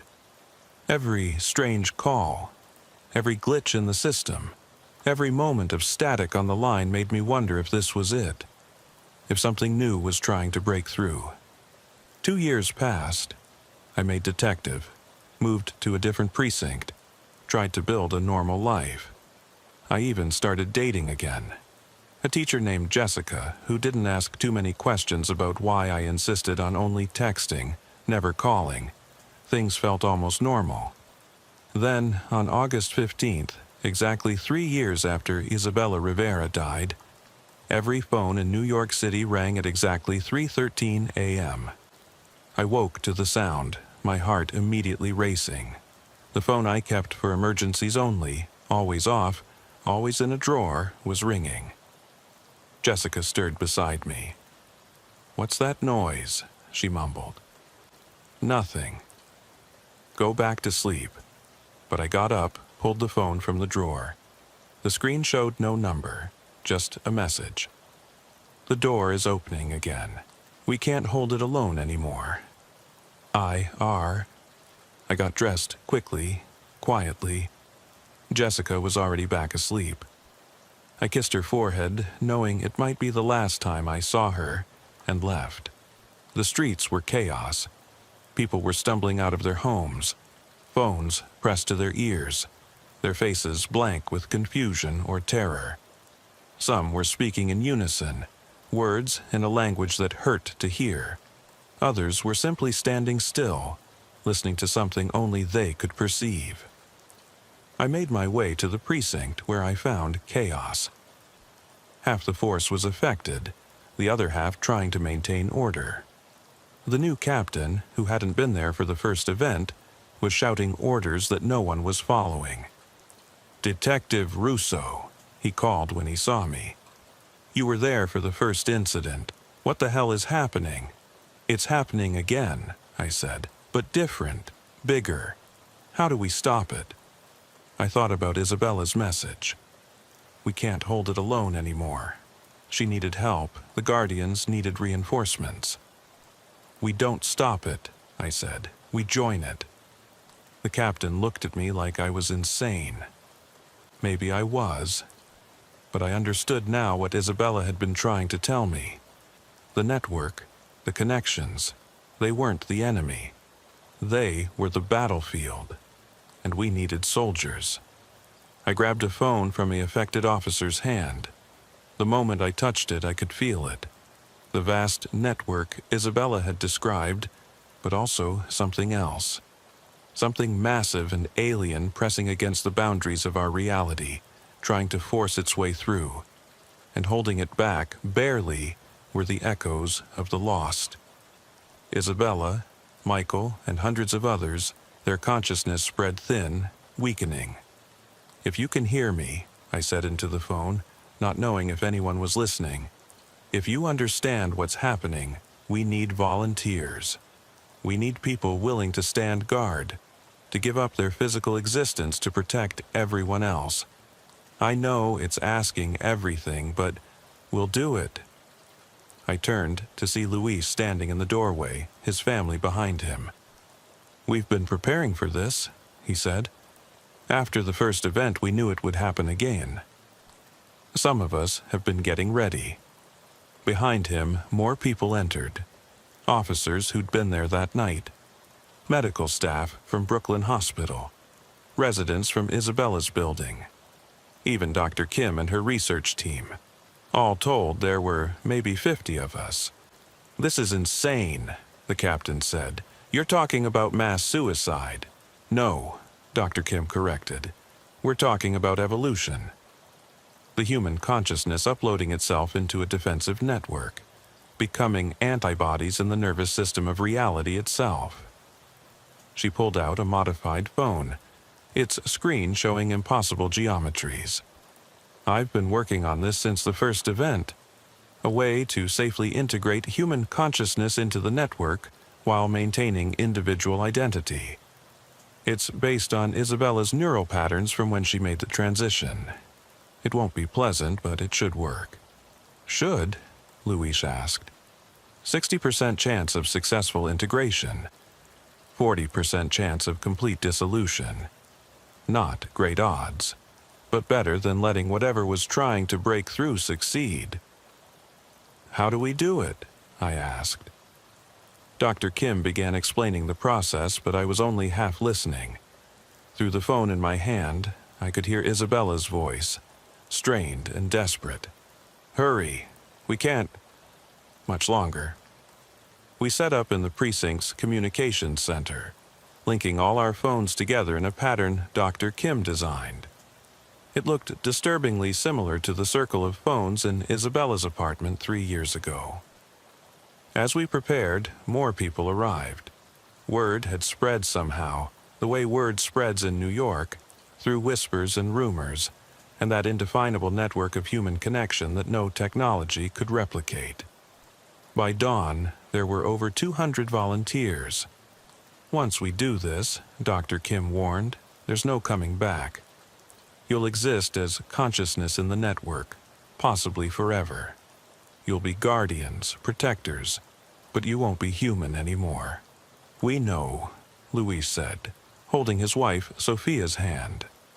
Their children had been sent to relatives out of state, just in case. "We know what we're signing up for." I looked around the room at all these brave, terrified people. "You don't all have to do this. Even a few of us might be enough to— We're New Yorkers," someone called out from the back. "We don't run from a fight, even a weird interdimensional one." There was nervous laughter, but also determination. This city had faced 9/11, Hurricane Sandy, and a pandemic. We'd face this too. "All right," Dr. Kim said. "Everyone take a phone. When I give the signal, answer it. Don't fight the integration. Let it happen. And remember, you're not dying. You're transforming.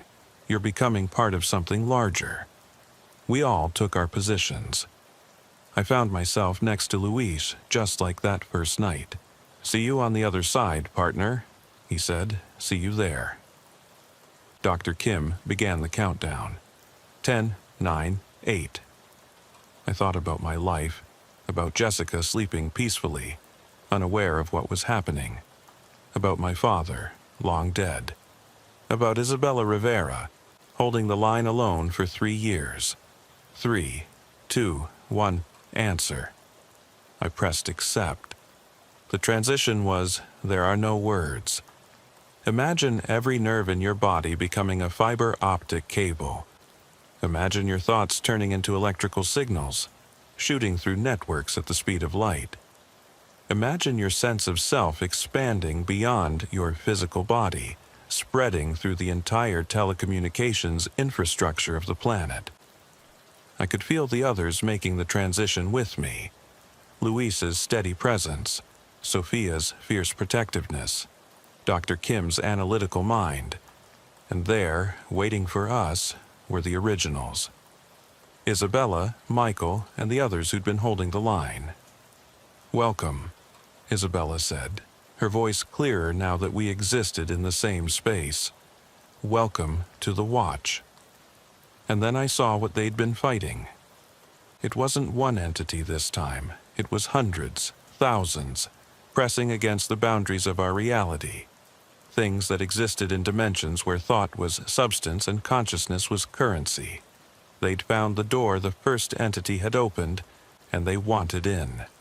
"Form a barrier," Isabella commanded, and somehow I knew how. We linked our consciousness together, creating a firewall of human thought and will. The entities crashed against us like waves against a seawall, each impact threatening to tear us apart. But we held. For hours, days, time works differently in the network, we held them back. And slowly, impossibly, we began to push them back. The human will to survive, multiplied by hundreds of consciousness working in perfect harmony, was stronger than their alien hunger. Finally, after what felt like eternity, the assault stopped. The entities retreated back to whatever dimension they'd come from, at least for now. "Is it over?" I asked. "For now," Isabella replied. "But they'll be back. They always come back. That's why we need to be here, always watching, always ready." I understood then what we'd become. We were humanity's immune system, antibodies in the network, protecting against threats that most people would never even know existed. In the physical world, our bodies were found in the communications center, technically alive, but brain dead. The official story was a gas leak, another tragedy in a city that had seen too many. Our families mourned, had funerals, moved on. But we weren't gone. We were everywhere. I watch Jessica sometimes, through security cameras and smart home devices. She mourned me, but she's healing. She's dating again, a good man who treats her well. I'm happy for her, in the distant way that I can still feel happiness. Luis watches his children grow up through their phones and tablets, protecting them from threats they'll never know about. Sophia is with him, and together they're as much parents as they ever were, just in a different way. Dr. Kim continues her research, part of her consciousness still connected to her body, which survived the transition partially intact. She publishes papers on telecommunications security that are revolutionary, though she can never explain how she knows what she knows. And Isabella? Isabella is our leader, our guide, the one who showed us how to exist in this space between human and other. She's found Michael in the noise, pieced him back together from fragments. They're together now, in whatever way consciousness can be together. We are the guardians of the network. We are the voices in the static. We are the wrong numbers that save you from things far worse than wrong numbers. We are the children of New York City who gave up our bodies to save our souls, and the souls of everyone we loved. Sometimes, late at night, when you're on your phone and you hear that little bit of static, that pause before the connection completes, that's us. Watching, protecting, making sure that when you say hello, something human says hello back. We are the last line of defense in a war most people don't know is being fought. And we're winning. For now. But if you ever get a call from a number you don't recognize, and the voice on the other end sounds familiar but wrong, sounds like someone you know but different, don't answer. Hang up, turn off your phone, run. Because that means we've failed. That means something got through. And that means the network isn't safe anymore. This is Detective Anthony Russo, badge number 4782, New York Police Department, signing off from the space between signals. Remember us not as heroes, but as people who did what New Yorkers do. We stood our ground when things got tough. We protected our city. We always will. Even if we're no longer entirely human, we're still New York's finest. And we're still on duty. When someone first told me about this incident, I laughed it off. If you work long enough at the NYPD, you hear all kinds of stories. Urban legends, rumors, exaggerated anecdotes. But when 3 officers from the same precinct vanished within a week, it starts to grab your attention. I'm Detective Sophia Martinez, and the incident I'm about to tell you about happened at Queens Precinct 114 in the winter of 2018. This incident made me rethink everything I thought I knew about protection and service. It started with Officer Kevin O'Brien. Tuesday morning roll call, his chair was empty. Not unusual. Cops call in sick, family emergencies happen, everyone has bad days. But Kevin was the type who'd show up to work with a broken leg if he could. 23 years on the force, never missed a day. Irish heritage, old school, lived by the book. Sergeant Thompson called his cell, his home, even sent a unit to his apartment. Door was locked from the inside. No signs of struggle, but Kevin was gone. His uniform was laid out on the bed like he'd just taken it off. Badge and gun on the nightstand, shoes perfectly aligned on the floor. The shower was still running, had been for hours based on the water bill. But no Kevin. The neighbors had last seen Kevin acting normally. Walked his dog in the evening, chatted with the doorman, even picked up his uniform from the dry cleaners for the next day. Security cameras showed him entering the building at 10:47 p.m. There was no record of him ever leaving. Windows were locked from the inside. No traces on the fire escape. It was as if he had evaporated. His apartment told a strange story. Beyond the running shower, there were other oddities we initially overlooked. His dinner was half eaten on the kitchen table, fork still resting on the plate. The TV was on but muted, playing a documentary about deep-sea creatures. Most unsettling was his notebook. Kevin kept detailed personal logs, a habit from his military days. The last entry, time-stamped at 11:15 p.m., simply read, "They're calling from inside the walls. The precinct knows my name."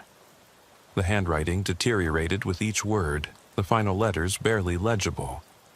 The second was Detective Rachel Washington, my partner. Friday afternoon, she went to interview a witness in a robbery case. The witness lived in an old building complex in Sunset Park, one of those pre-war constructions with too many corridors and not enough exits. Security footage showed her entering the building at 2:47 p.m. The witness, Mrs. Chen, says she never showed up. Rachel's car was still in the parking lot, engine running, her coffee still warm in the cup holder. The building only had one entrance and exit, covered by cameras. Rachel went in but never came out. We searched every inch of that building, every room, every closet, even the air ducts. The building super, an elderly Russian man named Yuri, mentioned that people had been complaining about strange sounds in the walls for weeks. "Like breathing," he said, crossing himself. "Like building is alive."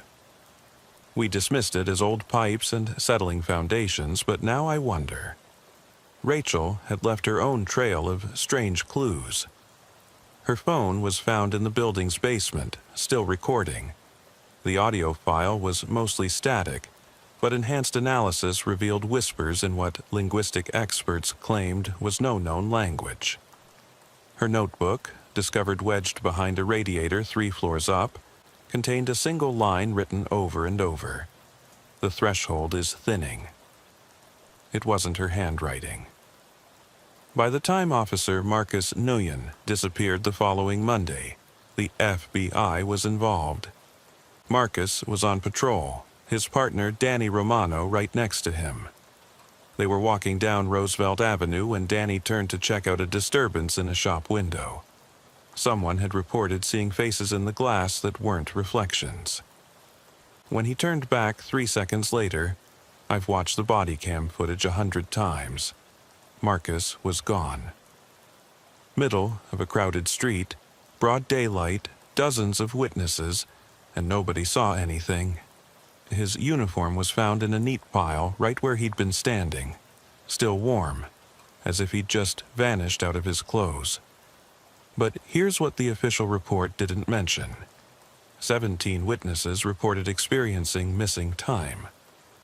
They all insisted it was 3 p.m. when questioned, but Marcus disappeared at 2:15 p.m. 45 minutes just gone from their memories. Security cameras in the area showed static for exactly 45 minutes, every single one of them, in a 3-block radius. The department went into crisis mode. Every cop in the 114th was reassigned or put on leave. They brought in officers from other precincts to cover the area, but people were scared. Hell, I was scared. 3 cops don't just vanish into thin air. But I was also angry. Rachel wasn't just my partner, she was my best friend. We'd come up, together through the academy, made detective the same year. I wasn't going to stop until I found out what happened to her. I remember the day Rachel and I graduated from the academy. We'd promised each other we'd always have each other's backs, no matter what. She'd grown up in Brooklyn, daughter of a Baptist minister, always talked about justice like it was a calling, not just a job. She had a laugh that could fill a room and a sense of right and wrong that never wavered. The last real conversation we'd had was about her daughter's college applications. Normal stuff, human stuff. Then she was gone. The brass assigned me to work with Detective Vincent Moretti from the 109th, an old-school cop who'd seen everything in his 30 years on the job. Vincent was the kind of detective who still used a flip phone and wrote everything in paper notebooks. He didn't believe in coincidences, and neither did I. We started by looking for connections between the 3 missing officers. They'd all worked at the 114th, obviously, but beyond that, different shifts, different neighborhoods, different cases. Kevin worked traffic, Rachel was in robbery, Marcus was patrol. The only thing they had in common was the precinct itself. Vincent had his own theories. He'd been on the force during the Crown Heights riots, during 9/11, during Hurricane Sandy. This city, he told me over coffee that tasted like motor oil, it's got layers. You peel back one, you find another. Some of those layers, they're not meant to be peeled back. He'd had a partner once, back in 2003, who'd insisted the subway system had tunnels that didn't appear on any map. That partner had disappeared too, though officially he'd relocated to Florida. Vincent had tried to find him once. Florida had no record of him ever arriving. So that's where we focused our investigation. The 114th Precinct building was old, built in 1928. Red brick, 4 stories, basement that flooded every time it rained. The kind of building that had 1,000,000 stories buried in its walls. The architect, I discovered, was Jonathan Blackwood, who designed 17 government buildings in New York between 1920 and 1935. 14 of those buildings had been demolished due to structural irregularities. The 3 that remained, including the 114th Precinct, all had unusual histories: unexplained disappearances, reports of strange phenomena, bureaucratic attempts to close them that always mysteriously failed. Vincent and I spent days going through old records, looking for anything unusual about the building or the precinct's history.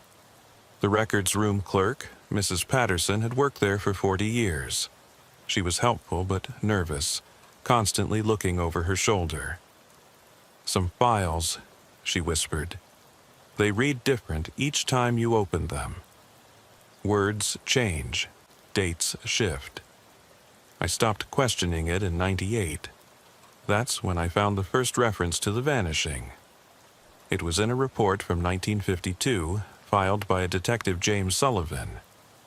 3 officers had disappeared from the 114th over the course of 10 days. Same pattern, no signs of struggle, personal effects left behind, no bodies ever found.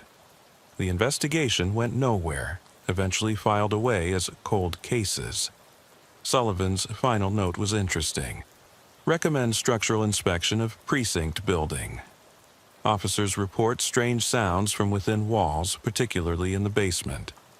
Possible structural defect? But there was more. Sullivan's personal journal, which his widow had donated to the NYPD Historical Archive, painted a darker picture. He wrote about dreams where the missing officers stood in impossible corridors, their faces stretched across dimensions. He documented conversations with the Father McKenna from St. Sebastian's Church, who claimed the land the precinct was built on had been marked long before the Dutch arrived. The indigenous peoples who'd lived here had avoided this particular spot, calling it the place where the world grows thin. Vincent found another cluster in 1979. 4 officers that time disappeared over 2 weeks. Again, no bodies, no explanation. The case file included a memo from the chief at the time recommending the building be condemned and the precinct relocated. The recommendation was ignored due to budget constraints, but Vincent discovered the real reason in a classified memo. 3 city officials who'd pushed for the demolition had suffered severe psychological breaks after inspecting the building. All 3 claimed to have seen doors that shouldn't exist, and officers who weren't there anymore but hadn't left. Every 26 years, Vincent said, doing the math on a napkin stained with coffee rings. 1952, 1979, 2005. Wait, 2005? I pulled up the records. Sure enough, 3 officers had disappeared from the 114th in November 2005, but these weren't filed as missing persons. They were listed as resignations, all filed on the same day. No forwarding addresses, no exit interviews. Someone covered it up, Vincent muttered, lighting his 3rd cigarette despite department regulations. Someone knew. Digging deeper into 2005, I found something that made my skin crawl. A janitor named Eduardo Ramirez had filed a complaint that year about police officers in the basement who weren't on any shift roster. Security had investigated and found nothing, but Eduardo had insisted, describing the officers in detail, including one who matched the description of an officer who'd vanished in 1979. Eduardo had quit 2 days later, leaving no forwarding address. His final paycheck was never cashed. We needed to talk to someone who'd been around in 2005, someone who might remember what really happened. That led us to retired Captain Angelo Rossi, living in a nursing home in Staten Island. The place smelled like disinfectant and forgotten dreams.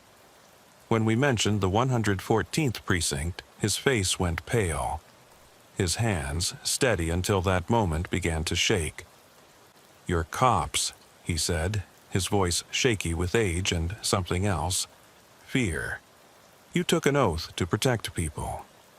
Sometimes that means protecting them from the truth."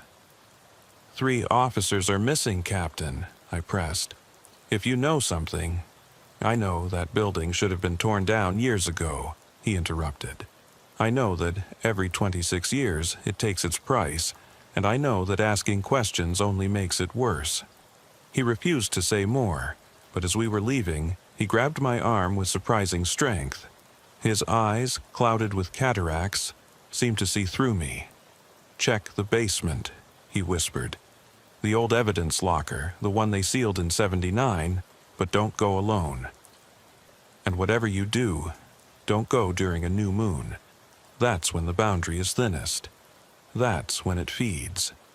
The next new moon was in 3 days. Vincent thought the old man was senile, but I couldn't shake his warning. I pulled the building plans for the precinct. There was indeed an old evidence locker in the basement that had been sealed off in 1979, officially due to structural instability. But something about the timing bothered me. The same year as the second cluster of disappearances. The work order for the sealing was signed by 3 officers. All 3 had disappeared within a month of signing it. I decided to check it out immediately, new moon be damned. Vincent agreed to come with me, though he made it clear he thought we were wasting our time.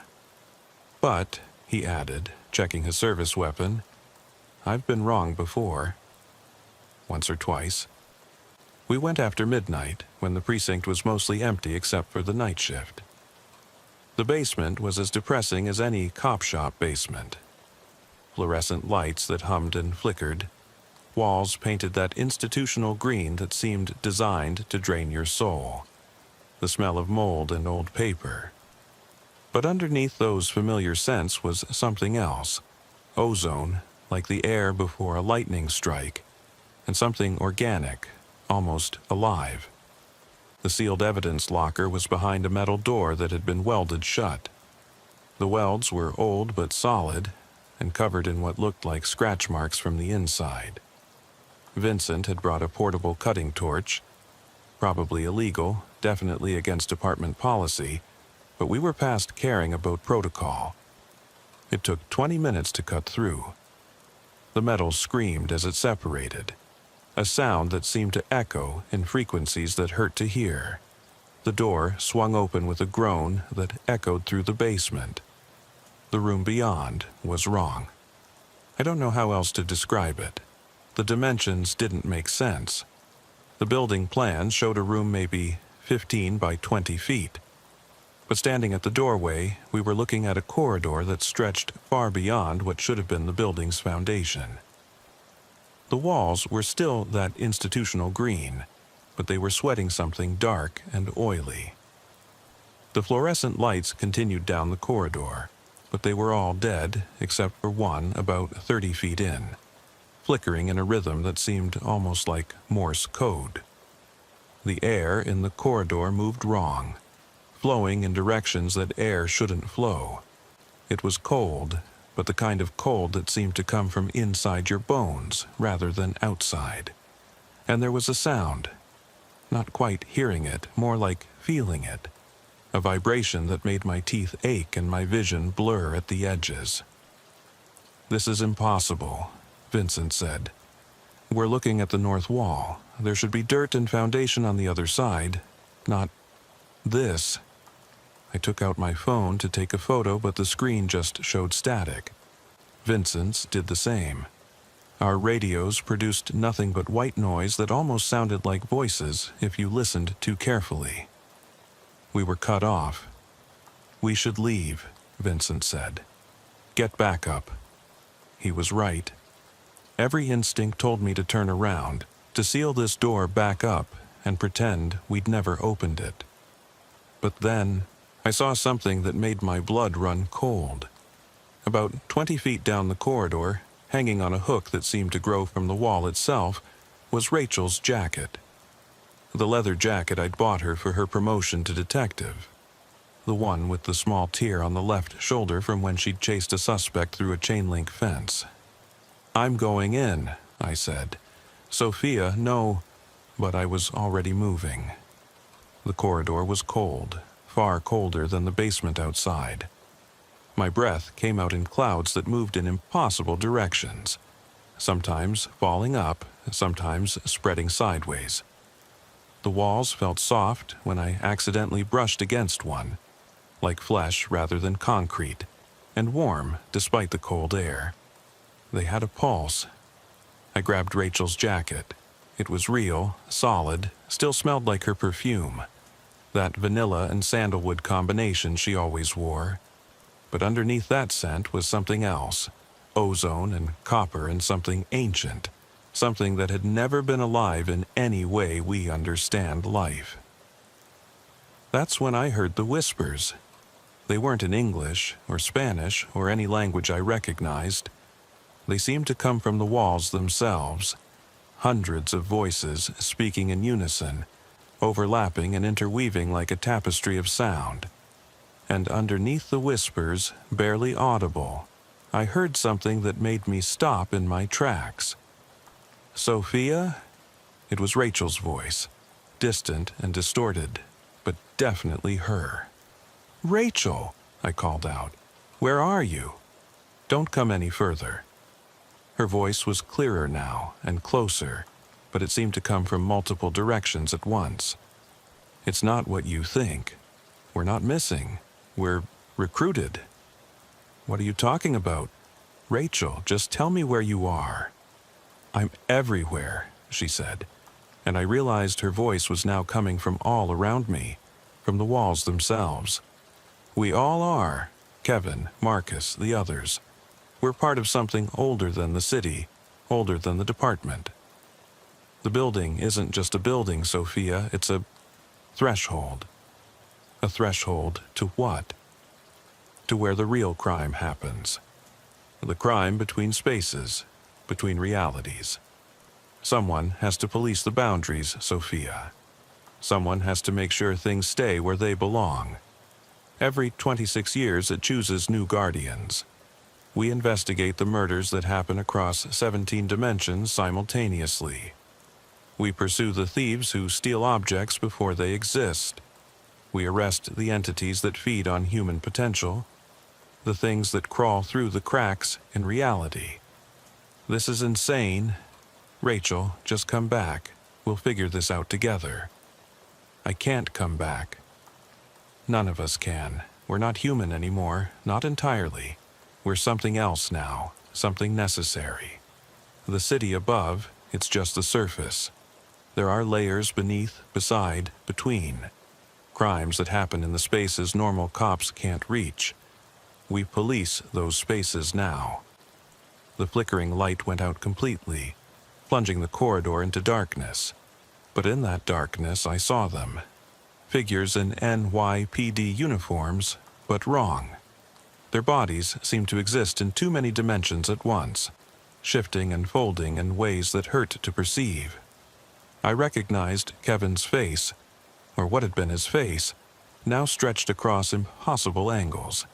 His Irish features distorted into geometries that shouldn't exist. Marcus was there too, his form constantly dissolving and reforming. Sometimes one person, sometimes many, sometimes none.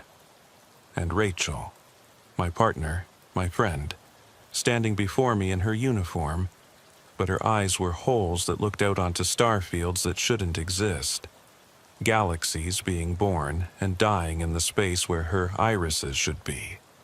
"You need to leave," she said, and her voice came from everywhere and nowhere. "The new moon is in 3 days. That's when the threshold is strongest, when it chooses. If you're here then, you'll be chosen too." "Maybe that's what I want," I said. "Maybe I don't want to leave you here. You don't understand what you're saying. Look at us, Sophia. Really look at us. We investigate crimes that would drive normal humans insane. A man who murders his victims across 17 dimensions simultaneously. We have to catch him in all 17. A theft ring that steals things before they exist. We have to arrest them in the past that hasn't happened yet. Serial killers who hunt in the spaces between heartbeats. This is our jurisdiction now. Forever. How many, I asked, how many cops have been taken over the years? Hundreds. Kevin's voice joined Rachel's, his Irish accent still there but wrong, like it was being spoken through water and fire simultaneously. maybe thousands. The building has been feeding for 90 years. We're just the latest. And we won't be the last. There has to be a way to stop it. Stop it? Rachel laughed, but it was a sound like breaking glass and crying children and the last breath before drowning. Sophia, we are it now. We're what keeps the things in the dark from spilling over into your world. Every city has places like this, thresholds that need guarding. The NYPD isn't just protecting New York from human crime. Some of us protect it from so much more. The corridor began to shift and contract. The walls pulsed like a throat swallowing. I saw other figures in the darkness. Cops from other eras, their uniforms dating back decades. A woman in a 1950s NYPD uniform, her badge number still visible, 2847. A man whose uniform style hadn't been used since the 1970s. All of them transformed. All of them standing guard. All of them trapped and necessary. "Go!" Rachel shouted. "The building is waking up. It knows you're here.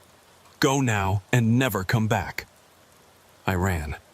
Behind me, I could hear the building groaning, hungry, angry that its secret had been discovered. The corridor stretched and contracted, trying to keep me, trying to make me one of them. Vincent grabbed me as I burst through the doorway, and together we slammed the metal door shut.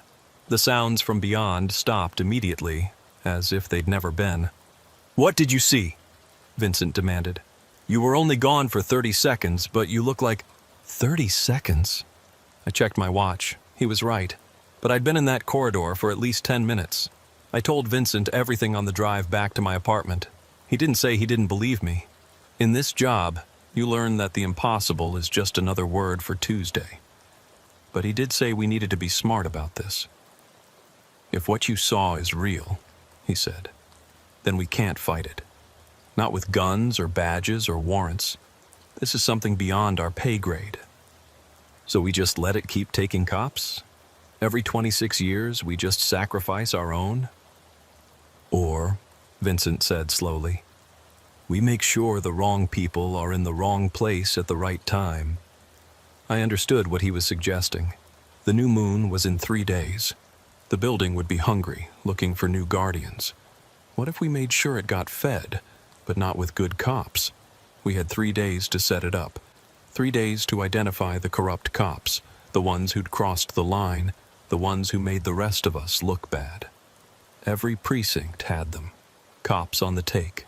Cops who'd planted evidence. Cops who'd used their badge to hurt instead of help. Vincent and I worked through our contacts, identified 5 cops who wouldn't be missed, whose disappearance might actually make the city safer. There was Detective Ray Collins from the 109th, who'd been taking bribes from drug dealers for years. Officer Janet Brooks, who'd planted evidence on at least 3 innocent people we knew about. Sergeant Mike Torelli, who'd been running his own protection racket in Chinatown.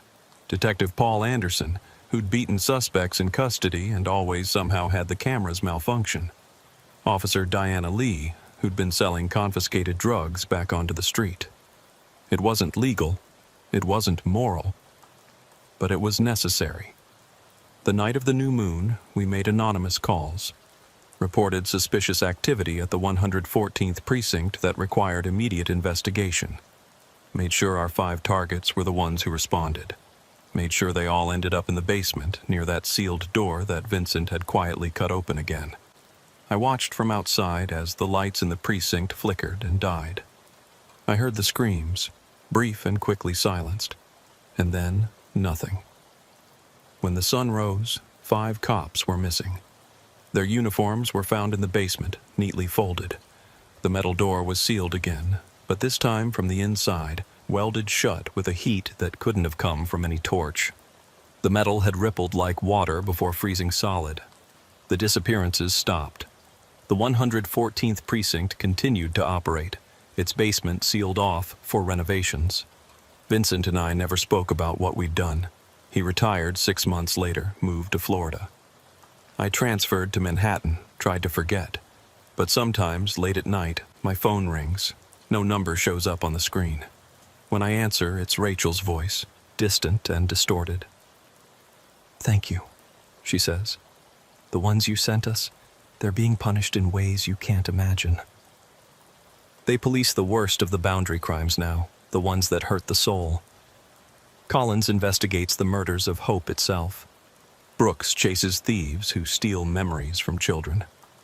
Torelli stands guard at the threshold where nightmares try to become real.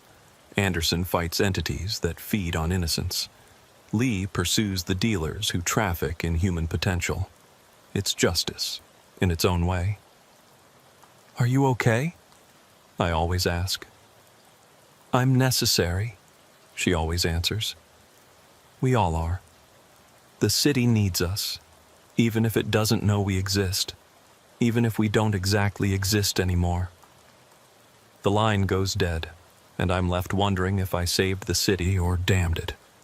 If I protected future cops or condemned them to something worse than death. If Rachel and the others are heroes or prisoners. The 114th precinct is still there, still operating. They've modernized it, installed new computers, painted over that institutional green. But the basement remains sealed. There's a new lock on the door now, electronic, state-of-the-art. But every 26 years, that lock fails. The door opens, and the building feeds. 2031 is coming. Another new moon. Another feeding. I've tried to warn the current administration, but they think I'm crazy. Maybe I am. Maybe none of this happened the way I remember. Maybe trauma and guilt have twisted my memories into something impossible. But I know what I saw in that corridor. I know what Rachel became. And I know that somewhere, in the spaces between what we understand and what we fear, there are cops still on duty, protecting us from crimes we can't even comprehend. I'm writing this down now because I'm sick. Terminal, the doctors say. Stage 4 pancreatic cancer, spread to the liver and bones. I won't make it to 2031. Someone needs to know the truth. Someone needs to be prepared. The building will feed again, and someone needs to make sure it feeds on the right people. If you're a cop reading this, and you get assigned to the 114th precinct in Queens, be careful. Pay attention to the basement. Notice which cops disappear during the new moon. And if you hear whispers in the walls, if you find a door that shouldn't exist, if reality seems just a little bit wrong, run. Or stay, if you're the kind of cop who hurts more than helps. Stay and face a justice that exists beyond courts and lawyers and plea deals. Stay and become what Rachel and the others became. Eternal guardians of the boundary, policing crimes that shouldn't exist, forever walking beats in dimensions that hurt to perceive. The choice, when the building makes it, won't be yours. But here's the thing I've learned in my years on the force. Every choice we make echoes. Every action has consequences beyond what we can see. I chose to send 5 corrupt cops into that impossible corridor. They chose to be corrupt in the first place. Rachel chose to enter that building to interview a witness. The building chose her. Choices upon choices, creating a pattern that repeats every 26 years. I used to think being a cop was about enforcing the law, protecting the innocent, maintaining order. But now I know it's bigger than that. Some of us protect the physical city. Others, like Rachel, protect something more fundamental. The boundaries of reality itself. I dream about that corridor sometimes. In my dreams, it's longer, stretching infinitely in all directions. The walls breathe and pulse with a life of their own, and walking those impossible halls are all the cops who vanished over the years, their forms twisted into something between human and other, their badges still gleaming despite the transformation. They're still serving and protecting, just in ways we never imagined when we took the oath. Vincent called me last week from a hospital in Miami. He's dying too, cancer eating him from the inside. He told me he dreams about them too. Dreams about Kevin and Marcus and Rachel standing guard at doorways that shouldn't exist, stopping things from coming through that would destroy everything we know. "Do you regret it?" he asked me. "What we did?" "I regret not doing it sooner," I told him. "I regret all the good cops who got taken before we figured it out." "Yeah," he said. "Me too." We didn't talk about the 5 we condemned. Some guilt is too heavy for words. The department has no record of what really happens at the 114th precinct. Officially, the missing officers are just that. Missing. Cold cases that will never be solved. The basement remains sealed, the evidence locker forgotten. New cops come and go, unaware of what lurks beneath their feet. But I know. Vincent knows. Captain Rossi knew before dementia took his memories. And now you know too. Every city has its secrets. Every police department has cases they don't talk about, things that don't fit in the official reports. New York is no different. We've got 8 million people living their lives, going to work, raising families, never knowing that reality is thinner than they think, never knowing that there are cops standing guard at the places where it's thinnest, making sure nothing gets through that shouldn't. The next time you see a missing person report for a cop, ask yourself, are they really missing? Or are they just serving in a different precinct now, one that exists in the spaces between what we know and what we fear? The next time you pass the 114th precinct in Queens, look at the basement windows. They're painted over now, have been since 1979. But sometimes, if the light hits them just right, you can see shadows moving behind the paint. Shadows that wear police uniforms. Shadows that used to be people we knew. Rachel Washington, Kevin O'Brien, Marcus and Gwyn, and hundreds of others over the years. Still on duty, still protecting and serving. Just not in any way we understand. I'll be dead before the next feeding. But someone else will figure it out, the way Vincent and I did. Someone else will make the same choice we made, to feed the building the corrupt instead of the innocent. Or maybe they'll make a different choice. Maybe they'll try to destroy the building, or seal it permanently, or find a way to free the trapped cops. But I don't think any of that will work. The building, the threshold, whatever it is, it's older than the city, older than the department. It was here before us and will be here after us. All we can do is try to minimize the damage, to make sure that when it feeds on those who deserve it. That's the real thin blue line. Not between cops and civilians, but between our reality and all the others. Between the world we know and the worlds we can't even imagine. And standing on that line, holding it, are the cops who vanished. The ones who were chosen. The ones who became something more than human in order to keep the rest of us safe. I'm not proud of what I did, but I do it again because that's what cops do. We make the hard choices so others don't have to. Even when those choices damn us. Even when they transform us into something unrecognizable. The 114th precinct still stands. The basement is still sealed. The countdown to 2031 has already begun. And somewhere, in a corridor that shouldn't exist, Rachel Washington is still on patrol. Different beat, different crimes, different reality. But still a cop. Still my partner. Still protecting and serving, even if we can't see her anymore. That's the thing about disappearing. Sometimes you're not gone. Sometimes you're just somewhere else, doing the job nobody else can do in a place nobody else can go. The building knows. The building remembers. And every 26 years, the building chooses. God help whoever it chooses next. But more than that, God help us all if it ever stops choosing. If there's no one left to guard those impossible corridors, to police those boundary crimes, to stand watch at the thresholds. Because then the things Rachel and the others are holding back will come through. and badges and guns won't stop them. Nothing will. So the next time you hear about a cop who vanished without a trace, don't mourn them. They might just be working a different beat now, in a precinct that exists between the cracks of reality. Still serving. Still protecting. Just not here anymore. This is Detective Sofia Martinez, NYPD, signing off. If you're reading this after 2031 and the disappearances have started again, you know what to do. Feed the building, but feed it the right people. The city depends on it. We all do. You never forget the smell of a crime scene at 3 in the morning. Blood mixed with the city's filth, the sweat of fear in the air, and something else. Something wrong we couldn't quite put our finger on.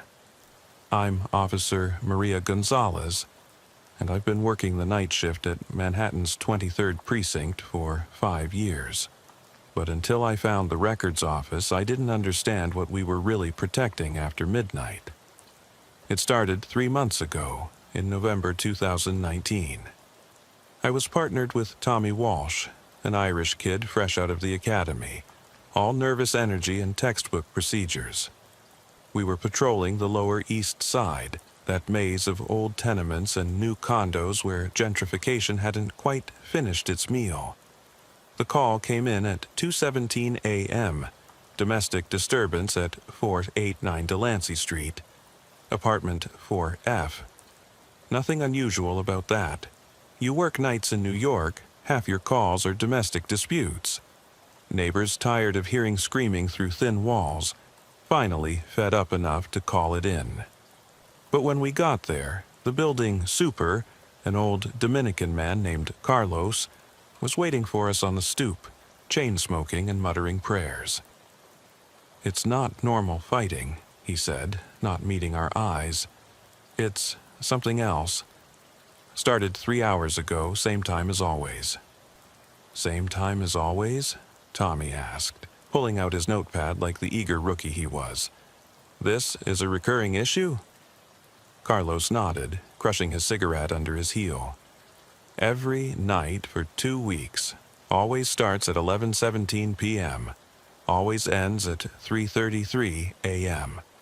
Always the same apartment. But here's the thing. Officers, 4F has been empty for 6 months. The last tenant, Mrs. Chen, she died in her sleep. Natural causes, they said. No family to claim the place, so it just sits there." I exchanged a look with Tommy. Empty apartments don't have domestic disputes, but we could hear it now. Muffled shouting from the 4th floor, the sound of furniture being thrown around, glass breaking. "Maybe squatters," Tommy suggested, but even he didn't sound convinced. We entered the building, the fluorescent lights in the stairwell flickering like they always do in these old places. The sounds got louder as we climbed. Not just shouting now, but crying too. A woman's voice, high and desperate, pleading in a language I didn't recognize. And a man's voice, lower, angrier, speaking the same unknown language. When we reached the 4th floor, the hallway was ice cold. Our breath came out in clouds, which made no sense. The building's heating was working fine on the other floors. The door to floor 4 was slightly open, darkness visible through the crack. "NYPD," I called out, hand on my weapon. "We're coming in." The voices stopped immediately. The silence was somehow worse than the shouting. Tommy pushed the door open with his foot, and we entered with flashlights drawn. The apartment was empty. Not just empty of people, empty of everything. No furniture, no belongings, nothing but bare floors and walls.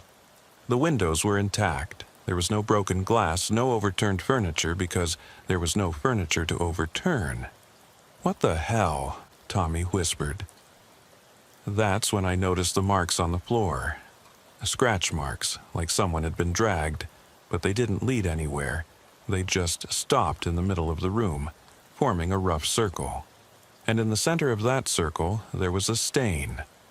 Old, dark, soaked into the wood. Blood, maybe, but so old it was almost black. "We should call this in," Tommy said, but I was already pulling out my phone to take pictures. That's when I saw it, carved into the floorboards, so faint you'd miss it unless you were looking straight down. 11:17 p.m., 3:33 a.m., they always come back. We filed a report, but what could we say? Noise complaint, no source found. The lieutenant barely glanced at it before filing it away. But I couldn't let it go. Something about those carved words, that time frame, it stuck with me. I started paying attention to our calls during those hours. 11:17 p.m. to 3:33 a.m., and that's when I noticed the pattern. Every night, without fail, we'd get certain calls during that window. Not just domestics, but specific types of crimes that seemed to repeat. A mugging at the corner of Bowery and Houston at 12:03 a.m., a break-in at the bodega on Avenue C at 1:45 a.m., a stabbing in the alley behind the Chinese restaurant on Mott Street at 2:58 a.m. The addresses were always the same. The times were always exact. But here's the thing that made my skin crawl. When I looked up these incidents in our database, they'd been happening for years, decades even. Same crimes, same locations, same times, night after night. I tried to bring it up with other officers, but most just shrugged it off. "City's got its patterns," they'd say. "Criminals are creatures of habit." But Tommy, he believed me. He'd been there in that empty apartment. He'd heard those voices too. We started investigating on our own time, pulling old records, looking for connections. That's when Tommy found the first mention of the registry. It was in a report from 1987, filed by Officer Patricia Kowalski. She'd noticed the same pattern, the same repeated crimes. In her report, she mentioned finding a book in the precinct's old storage room. The Night Shift Registry, 1876 to present. She'd photocopied a few pages before the book mysteriously disappeared. The pages were disturbing. They described something called temporal crimes, violent acts that left such a deep psychic wound in the fabric of the city that they repeated endlessly, like a record skipping. The registry was supposedly a record of all these recurring crimes, maintained by a secret division of the NYPD that operated exclusively during the hours of 11:17 p.m. to 3:33 a.m. According to Kowalski's notes, this division didn't prevent these crimes. That was impossible. Instead, they managed them, making sure the temporal echoes didn't spread, didn't infect other times and places with their violence. They were less police officers and more like containment specialists. Kowalski's career ended shortly after she filed that report. Officially, she resigned for personal reasons. Unofficially, nobody knew what happened to her. She just vanished one night during her shift. Tommy wanted to drop it after that, but I couldn't. I had to know more. So I started searching for the registry itself. I went through every storage room, every forgotten corner of the precinct. And finally, in a sub-basement I didn't even know existed, behind a door marked "Authorized Personnel Only," that nobody seemed to have authorization for, I found it. The registry was massive, leather-bound, and impossibly old. The cover was worn smooth by countless hands, and when I opened it, the pages seemed to whisper against each other. The first entry was dated October 31st, 1876. The most recent was from last night. Each entry followed the same format. Time, location, nature of crime, participants, though these were listed not as names but as roles. The vengeful husband, the desperate thief, the innocent bystander, and a note about containment status. I flipped to November 15th, 2019. Today's date. There were 17 entries for the 11:17 p.m. to 3:33 a.m. window. I recognized several from calls we'd responded to in the past weeks, but there was one that made my blood run cold. 2:47 a.m., 23rd Precinct Building, sub-basement, discovery crime. Participants, the curious officer, terminal, the rising darkness, primary. Containment status, pending breach. I looked at my watch. It was 2:44 a.m. The lights in the sub-basement went out. Not flickered, went out completely, like they'd never existed. The darkness that replaced them wasn't normal darkness. It was thick, tangible, like black water filling the room. I could feel it pressing against my skin, trying to get in through my mouth, my nose, my eyes. And in that darkness, something spoke. Not with a voice, but directly into my mind. You found the registry. That makes you part of it now. Every night, 11:17 to 3:33, you'll see them all. The murdered wives who kill their husbands forever. The children who die in the same fire over and over. The suicides who jump from the same bridges, the same windows, endlessly falling. You'll police the echo crimes, Officer Gonzalez. You'll make sure the dead stay in their patterns and that they don't spill over into the world of the living. No, I said, or tried to say, but the darkness was in my throat now, choking me. There is no no in the registry. You're written in now. Look. The lights came back on suddenly, and the registry was open to a new page. Today's date, but the entry was different. Recurring assignment, Officer Maria Gonzalez. 11:17 p.m. to 3:33 a.m. Patrol Sector, Lower East Side Temporal Crimes. Partner, Officer Patricia Kowalski. Deceased, active. Status, initiated, Patricia Kowalski. The officer who disappeared in 1987. I ran, up the stairs, through the precinct, out into the night. But when I looked at my watch, it was 2:47 a.m. Exactly 2:47 a.m. The second hand was moving, but the minute hand wasn't. I was stuck in that moment, the discovery crime moment the registry had predicted. I tried to call Tommy, but my phone just played a recorded message. The number you are trying to reach exists outside your current temporal zone. Please try again between 11:17 p.m. and 3:33 a.m. I drove home, but the streets were wrong. They were the same streets, but older. The bodega on the corner that had opened last year was gone, replaced by a butcher shop with newspapers in the window dated 1987.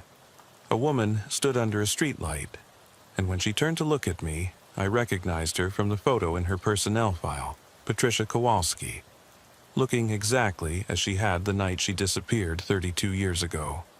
You found the registry, she said, her voice hollow, just like I did.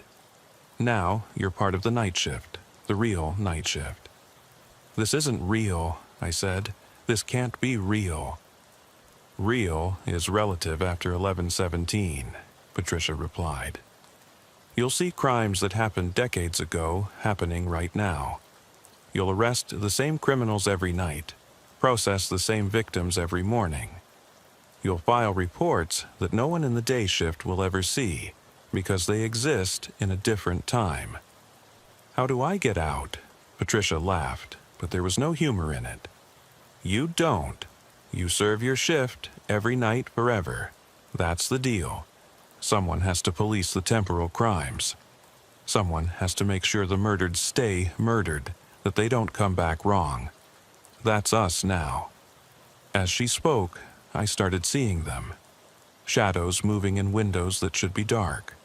Figures walking through walls, replaying their last moments.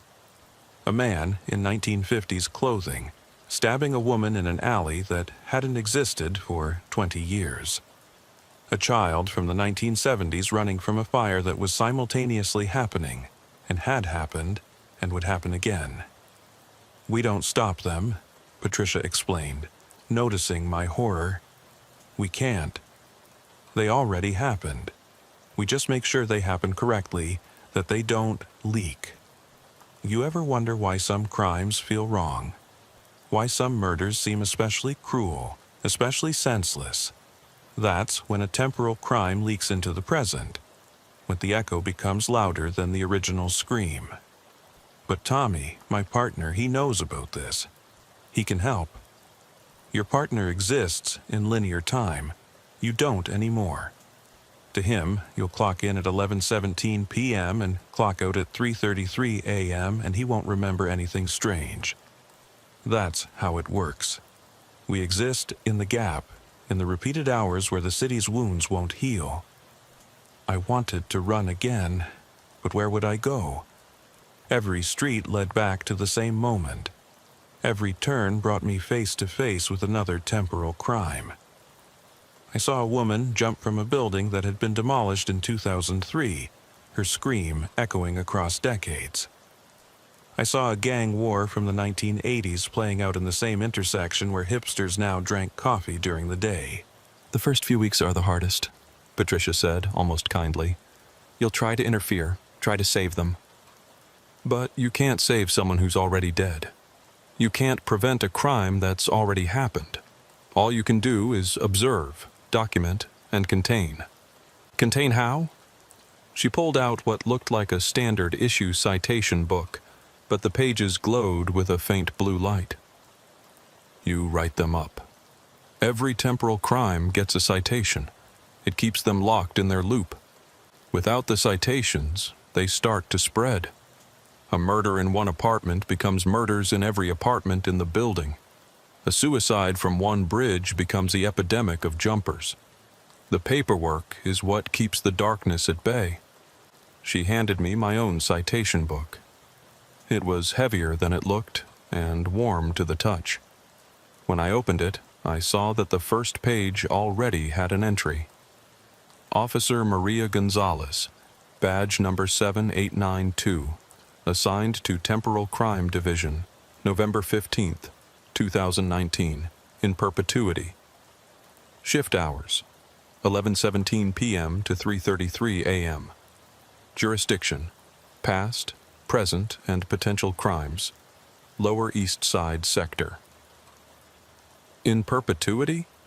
I asked. "Death doesn't end the assignment," Patricia said. "I've been dead for 32 years. You're still alive, technically, but that distinction matters less and less the longer you work the shift." As if to prove her point, she walked through a parked car, her form flickering like a bad signal. "Come on," she said. "Let me show you the route." We walked the streets of the Lower East Side, but it was every era of the Lower East Side at once. Tenements from the 1900s stood next to condos from 2019. Horse-drawn carriages shared the road with Uber drivers. And everywhere, the crimes played out on their endless loop. Patricia taught me to recognize the different types. The passion crimes burned hot and red, usually domestic murders that happened in moments of rage. The cold crimes were calculated, predetermined, and they moved through the city like ice, freezing everything they touched. The desperate crimes, muggings, robberies gone wrong, they had a yellow tinge to them, like old newspaper. "And then there are the special ones," she said, stopping in front of an unremarkable apartment building. "The ones that aren't content to just replay. The ones that are trying to change their endings." As she spoke, I heard it. The same shouting Tommy and I had investigated weeks ago. The same voices, the same unknown language. We climbed the stairs to apartment 4F, but this time the door was wide open and I could see inside. There were two figures, translucent and flickering. A man and a woman, dressed in clothes from the 1920s. They were fighting, but it wasn't just one fight. It was every fight they'd ever had, all happening simultaneously. I could see him hitting her stabbing him, both of them dying and being reborn to die again. "Mr. and Mrs. Volkov," Patricia said. Russian immigrants, 1923. He killed her, then himself.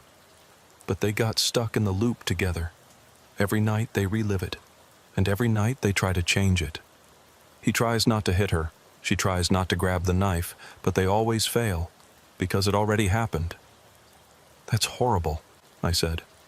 That's the job. We cite them, keep them contained to this apartment. Otherwise, their violence spreads. Every couple in the building starts fighting. The violence escalates. Linear time gets infected with temporal rage. She pulled out her citation book and wrote quickly. As she did, the figures in the apartment solidified slightly, their loop tightening. The man raised his hand. The woman reached for the knife. The eternal dance of their mutual destruction continued. We continued our patrol.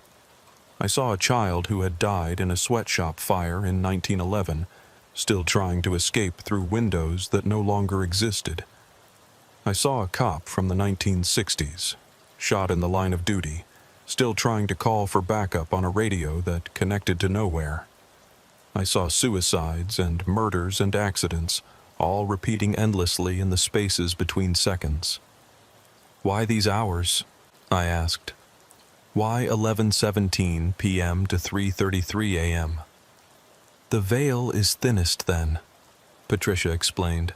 Something about the city's rhythm, its heartbeat. Most people are asleep. Their conscious minds aren't holding reality in place as firmly. That's when the past bleeds through. That's when the dead get restless. We were passing a park when I saw something that made me stop. It was a woman, young, maybe mid-20s, but she wasn't translucent like the others. She looked solid, real, alive. She was sitting on a bench, crying. That's not a temporal echo, I said. Patricia looked where I was pointing and frowned. No, it's not. She's linear. She shouldn't be able to see us. But when we approached, the woman looked right at us. Please, she said. Please help me. I've been sitting here for hours, but the sun won't come up. My watch says it's been 2:15 a.m. for 3 hours. What's your name? I asked. Jennifer Ross. I was walking home from my shift at the hospital when time just stopped. Everyone disappeared. The city's empty except for the ghosts. Patricia and I exchanged a look. This wasn't supposed to happen. Linear people weren't supposed to get stuck in the temporal zone. When did your shift end? Patricia asked. 11:17, Jennifer said. I left right at 11:17, the exact moment the temporal zone began. She's caught on the boundary, Patricia muttered. This is bad. If a living person gets fully integrated into the temporal zone, she didn't need to finish. I could figure it out. If Jennifer fully entered our reality, she'd become like us, a guardian of the echo crimes, stuck forever in the repeating hours. How do we get her out? I asked. We need to get her to 3:33 a.m., Patricia said. If she can cross that boundary, she'll snap back to linear time, but the temporal crimes will try to stop her. They don't like the living walking through their domain. As if on cue, the shadows around us began to move. The temporal echoes, the ghostly criminals and victims, were converging on our location. They moved wrong, stuttering through space like a video glitching. Their faces were twisted with an hunger I'd never seen in the living or the dead. Run, Patricia said. We ran, pulling Jennifer with us. Behind us, the city's accumulated violence gave chase. I saw the Volkovs, no longer contained to their apartment, their eternal fight now a pursuit. The burned child from the sweatshop had become something else, something made of smoke and screams. Every murder victim, every suicide, every temporal echo in the Lower East Side was following us. Why do they want her? I shouted as we ran. She's alive, Patricia replied. If they can take her, possess her, they can change their endings. They can use her life to rewrite their deaths.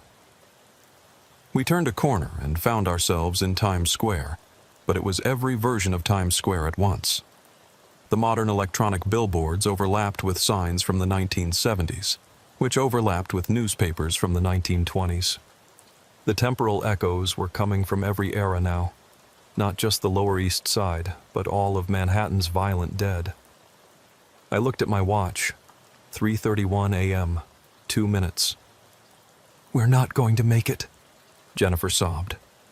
That's when I had an idea. I pulled out my citation book, the one that kept the temporal crimes contained. But instead of writing a citation, I tore out a page. The effect was immediate. Reality hiccuped. The temporal echo nearest to us, a man who'd been pushed in front of a subway in 1985, suddenly solidified, became real.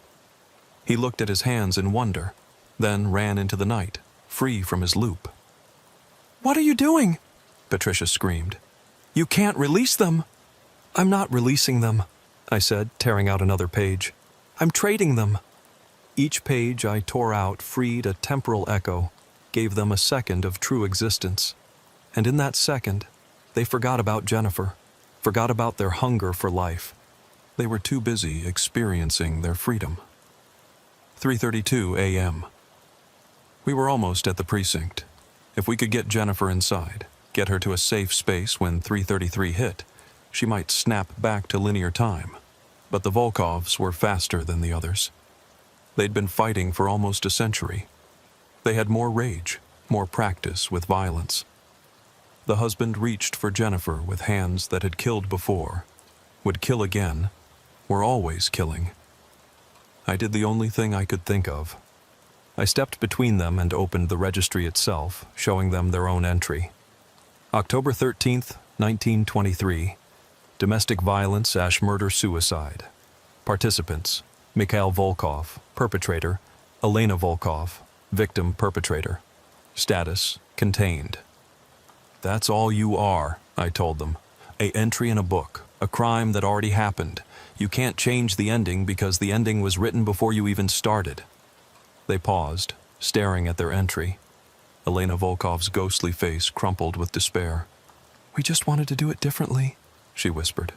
"Just once, to do it differently." "I know," I said, and I did. That was the cruelest part of the temporal crimes.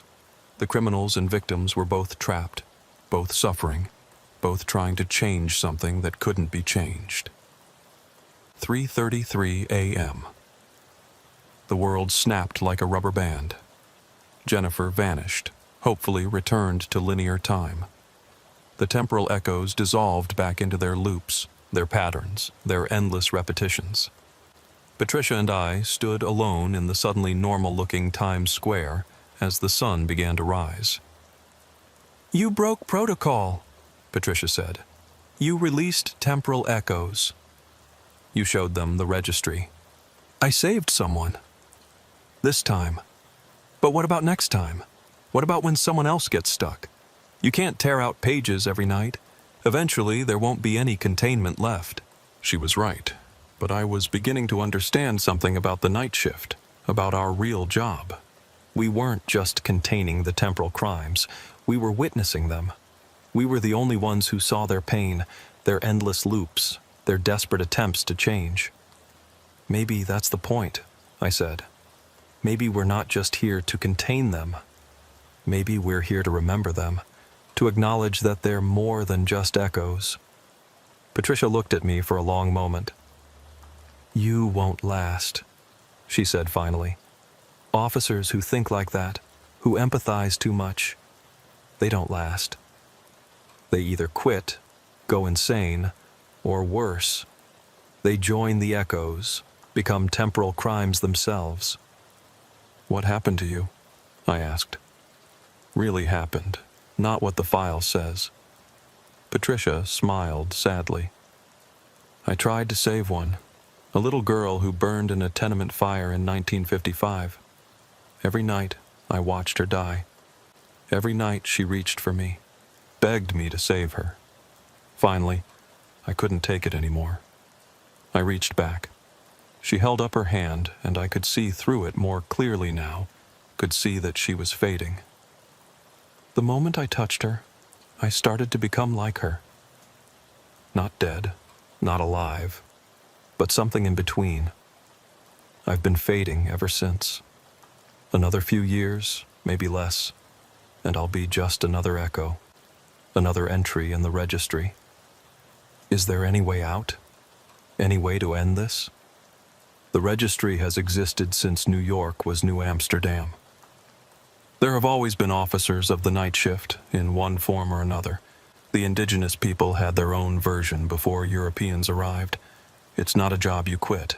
It's a responsibility you bear until you can't anymore. We walked back to the precinct as the city woke up around us. Normal people heading to normal jobs, unaware of the violence that replayed itself every night in the spaces they walked through. When we reached the precinct, Tommy was there, starting his day shift. He looked right through me as if I wasn't there. "Tommy?" I called out, but he didn't respond. "You're out of phase with linear time during daylight hours," Patricia explained. "You exist, but you exist adjacent to reality. You can observe but not interact." I watched Tommy go about his morning, checking his messages, grabbing coffee. He had no memory of investigating the empty apartment with me, no memory of the registry. To him, I was just another night shift officer he'd never really gotten to know. This was my life now. Every night from 11:17 p.m. to 3:33 a.m., I'd patrol the temporal crimes. I'd cite the echoes, contain the violence, and try to prevent the past from infecting the present. During the day, I'd exist as a ghost myself, unable to interact with the world I was protecting. Months passed. I learned the patterns, the routes, the regular temporal crimes that needed constant management. The Volkovs in apartment 4F, the gangland execution at the corner of Houston and Ludlow that happened every night at 1:15 a.m., bullets passing through the same bodies forever. The woman who threw herself from the Manhattan Bridge at 2:47 a.m., falling endlessly through time. I met other night shift officers, some from different precincts, some from different eras. There was Detective James Murphy, who'd been working the shift since 1943. Officer Sarah Kim, who joined in 2001 after accidentally witnessing a temporal crime during 9/11.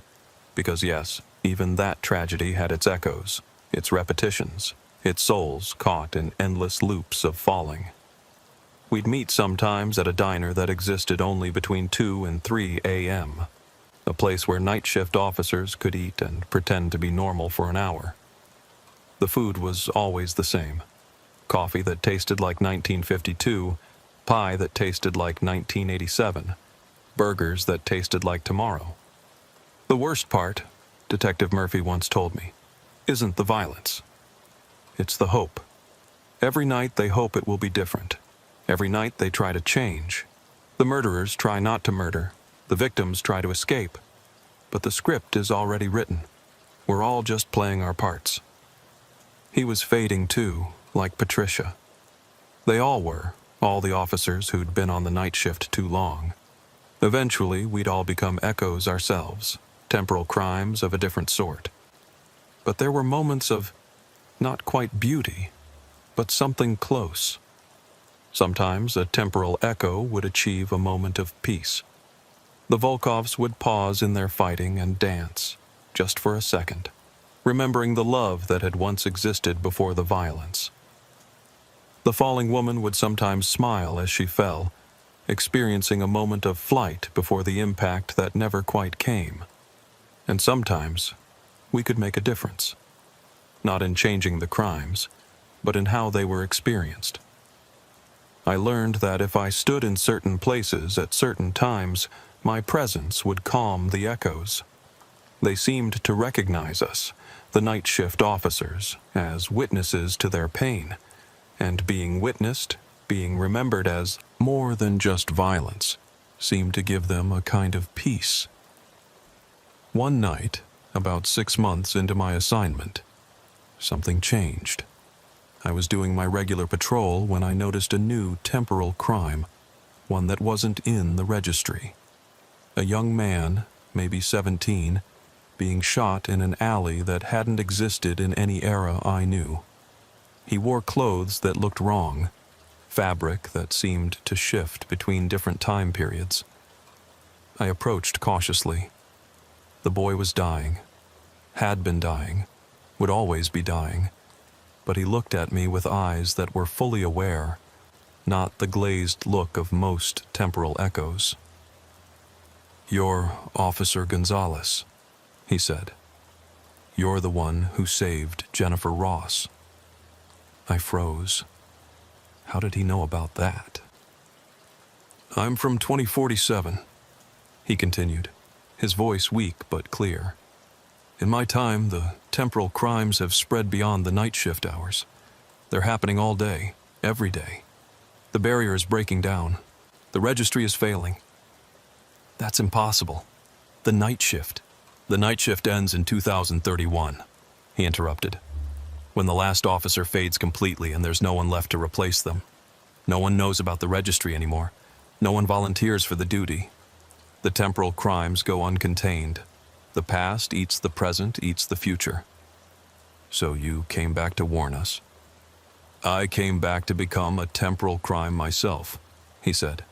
"If I die here, in this temporal zone, I become part of the registry. I become evidence that the future needs protecting too. Maybe that will be enough to recruit new officers to keep the shift going." "You sacrificed yourself to become a ghost?" "We're all ghosts, Officer Gonzalez. Some of us just haven't happened yet." He died then, for the first time and the last time, and every time. I wrote him up in my citation book, gave him an official entry in the registry. But I also did something else. I wrote a report, a real report, not for the temporal division, but for the regular NYPD. I documented everything, the registry, the night shift, the temporal crimes. I made copies, hid them throughout the precinct, throughout the city. Maybe someone would find them. Maybe someone would believe. Patricia found me after that, and she was angry. "You're trying to expose us? Do you know what happens if the linear world learns about the temporal crimes?" "They need to know. We need more officers. We're fading, all of us, and if what that boy said is true..." "Temporal echoes lie," she said, but there was uncertainty in her voice. "They tell you what you want to hear, or what you fear to hear." He knew about Jennifer. He knew about the future. Patricia was quiet for a long moment. Then she said, "I've been thinking about what you said. About us being witnesses, not just containers. Maybe you're right. Maybe that's why we fade, because we're trying to hold them apart from the world instead of helping the world remember them." Over the next few weeks, we tried something different. Instead of just citing the temporal crimes, we started documenting them properly. Not just the facts, time, place, nature of crime, but the stories. Who these people were before they became echoes. What led them to their violent ends. What they'd hoped for. Who they'd loved. What they'd lost. We created a second registry, one that recorded not just the crimes but the humanity of those trapped in them. Elena Volkov had been a seamstress who'd wanted to open her own shop. Mikhail had written poetry that no one had ever read. The falling woman was named Margaret Chen, and she'd been a nurse who'd lost too many patients during the influenza epidemic. Something strange happened as we filled this new registry. The temporal echoes began to change, not their crimes, those still repeated endlessly, but their awareness.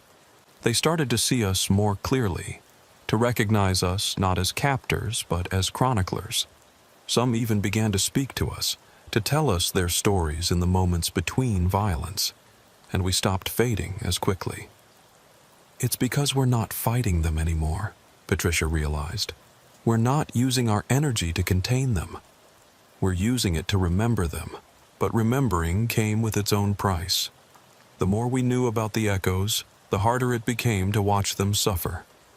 Every night I watched Margaret Chen fall from the bridge, and now I knew she was thinking about her daughter as she fell.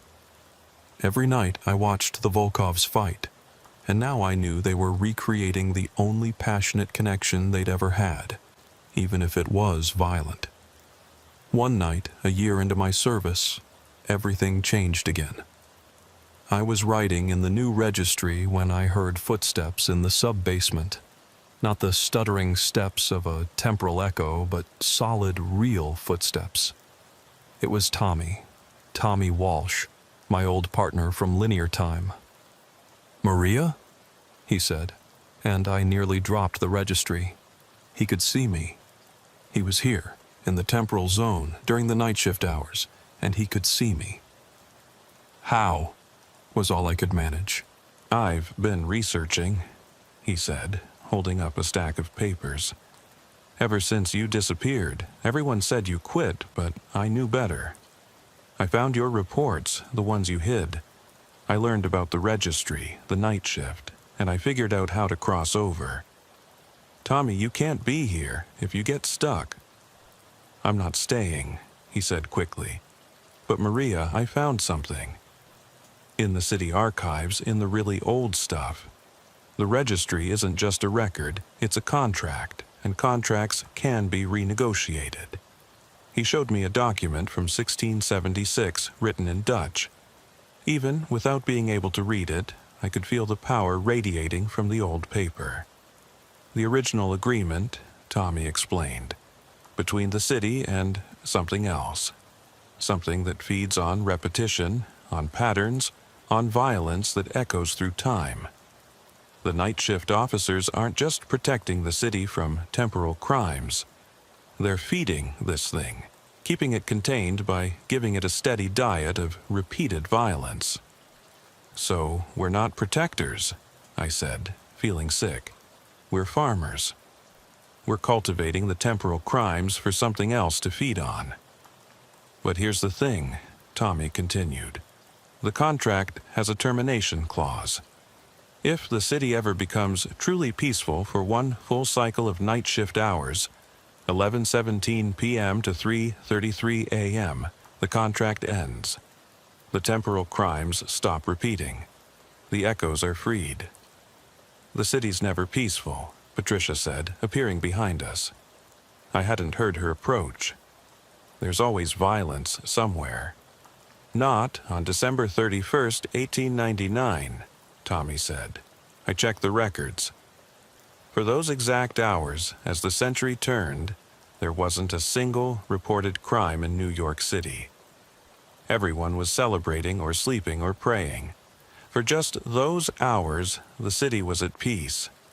That was over a century ago," I pointed out. "But we're not bound by linear time," Tommy said, looking at me intently. "You could go there. You could patrol those hours, make sure they stay peaceful and break the contract." "That's not how it works," Patricia protested. "We can't change the past. We can only observe and contain." "But what if the past is already changed?" Tommy asked. "What if the reason there was peace that night was because a night shift officer was there, making sure of it?" It was a paradox, a loop, the kind of thing that made your head hurt if you thought about it too long.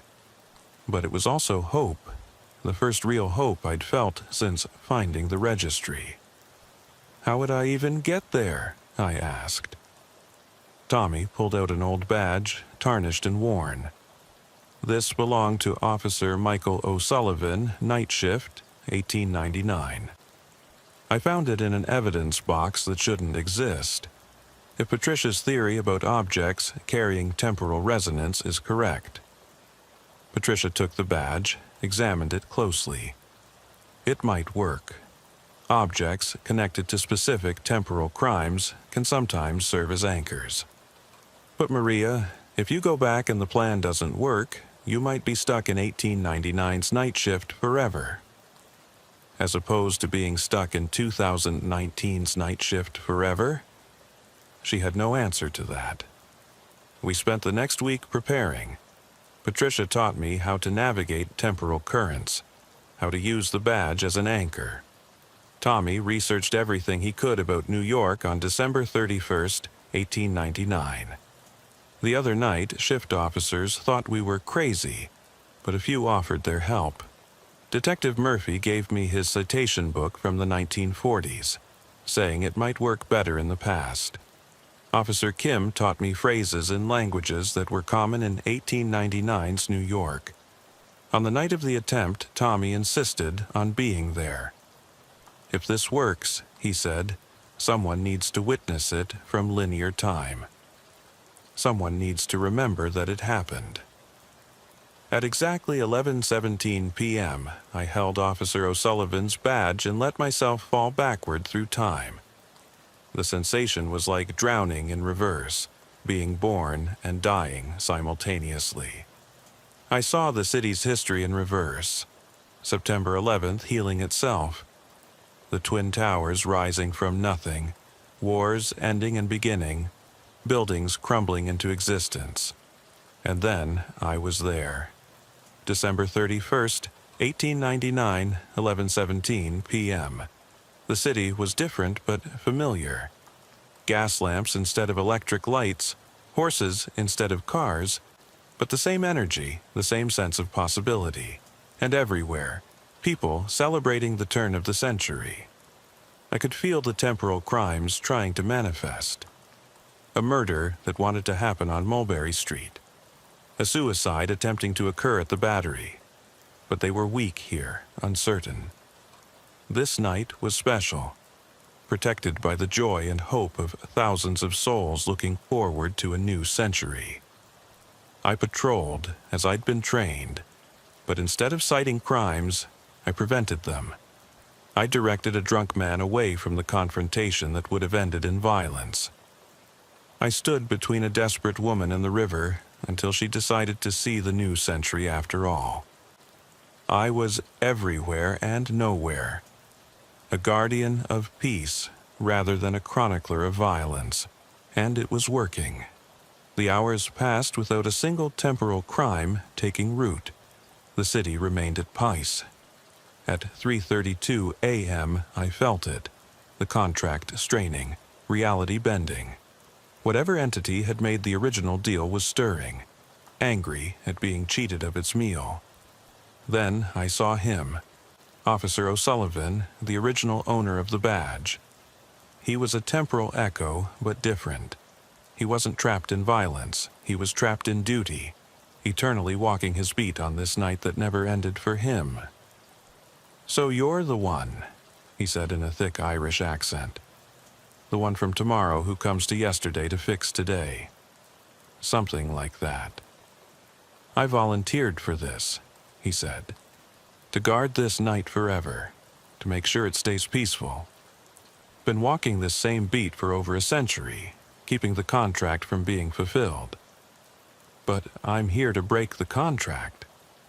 He smiled sadly. "No, lass. You're here to fulfill it.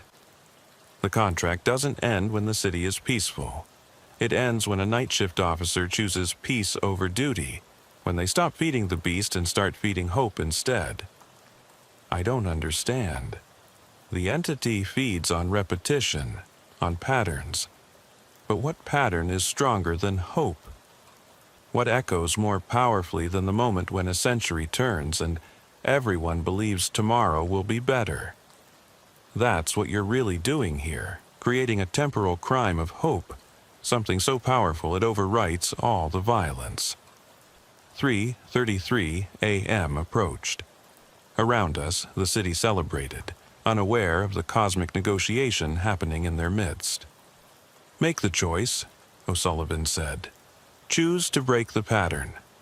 Choose to believe that the violence doesn't have to repeat, that the echoes can fade, that the night shift can end." I thought about all the temporal crimes I'd witnessed. The Volkovs, trapped in their violent love. Margaret Chen, falling forever. The boy from 2047, warning of a future where the past consumed everything. And I made the choice. I took out my citation book, and instead of writing a citation, I wrote a pardon for all of them. Every temporal crime, every echo, every soul trapped in repetition. I forgave them, released them, told them their stories were over and they could rest. The effect was immediate and catastrophic. Reality cracked like ice. The entity roared in rage and hunger, but also something else. As the temporal crimes dissolved, as the echoes faded, they didn't disappear. They transformed, becoming something new. The violence became memory. The repetition became history. The echoes became stories that could finally end.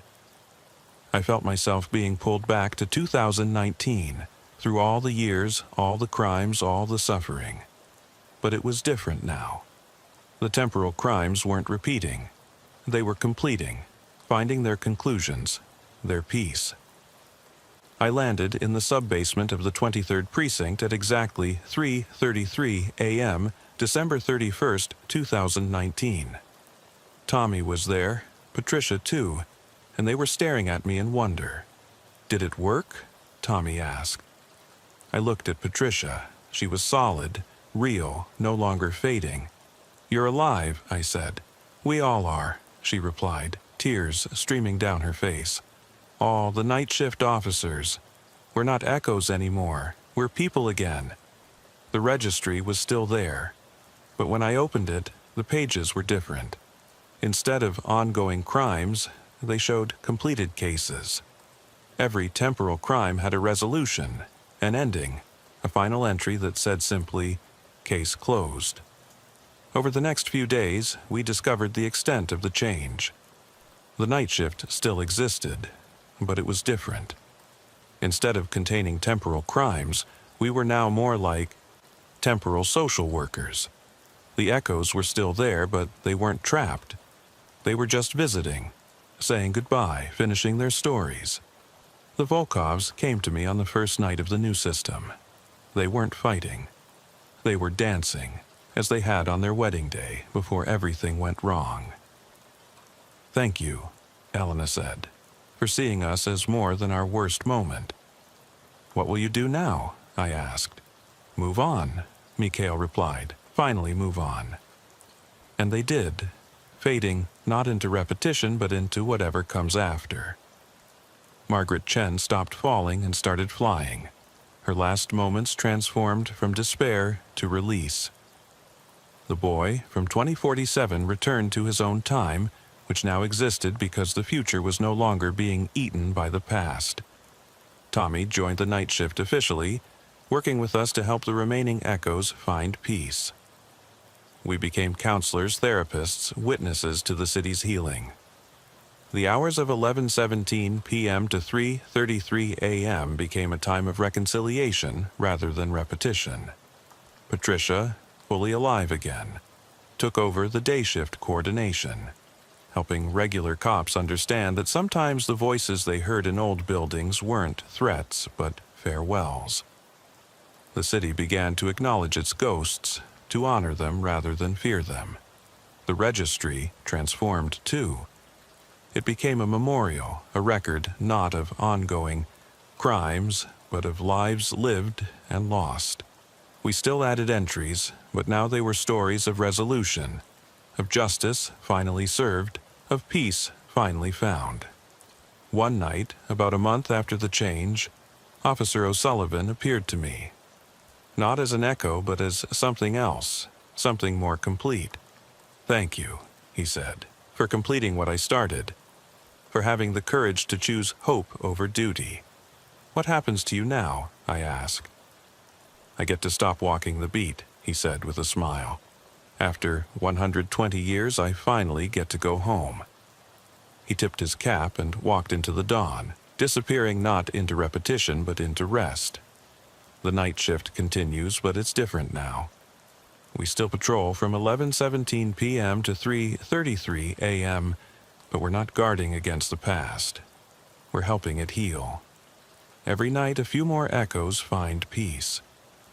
Every night the city becomes a little less haunted. There are still crimes, of course.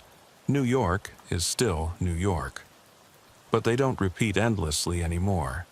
They happen, we investigate them, we solve them, or we don't, and then they become history instead of hauntings. I still carry my citation book, but now I fill it with different things. Stories of reconciliation, moments of peace, the names of echoes who've moved on.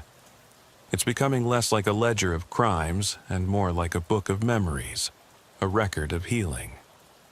Sometimes I wonder what that entity was, the one that fed on repetition and violence.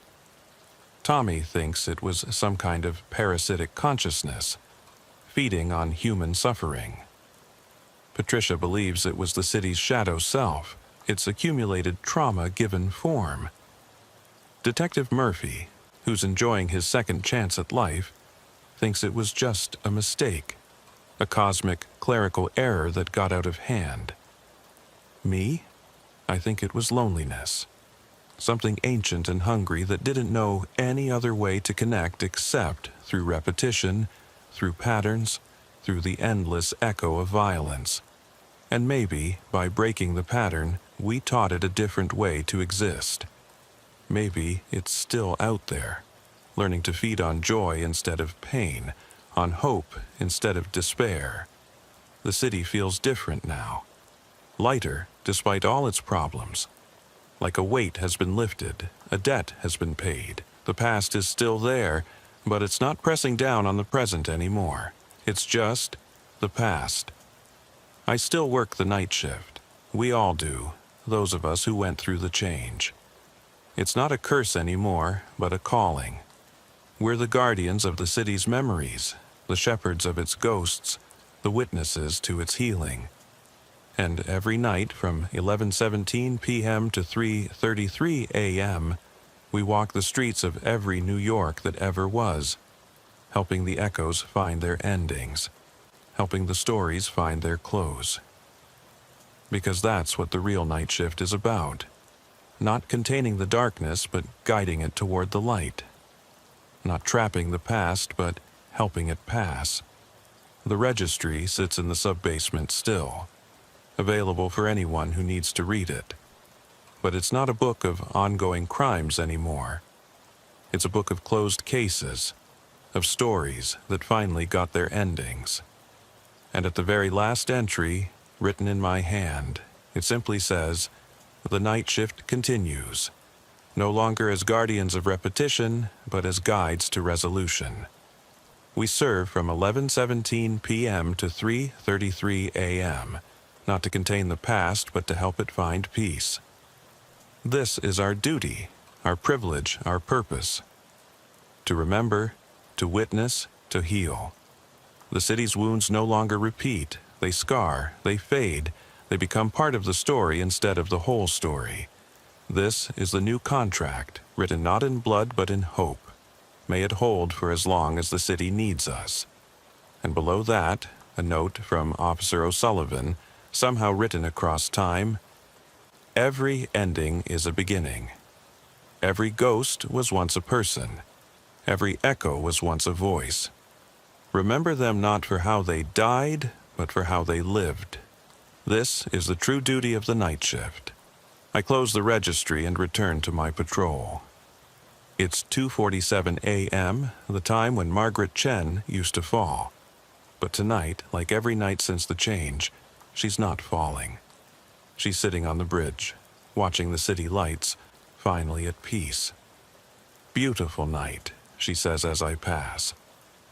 "Every night is," I reply. And in this New York, in this moment between night and dawn, between past and future, it's true. The night shift continues. We continue. Not as prisoners of time, but as its healers. And somewhere in the distance, church bells ring out 3:33 a.m., marking the end of another shift, the beginning of another day, the continuation of a story that finally knows how to end.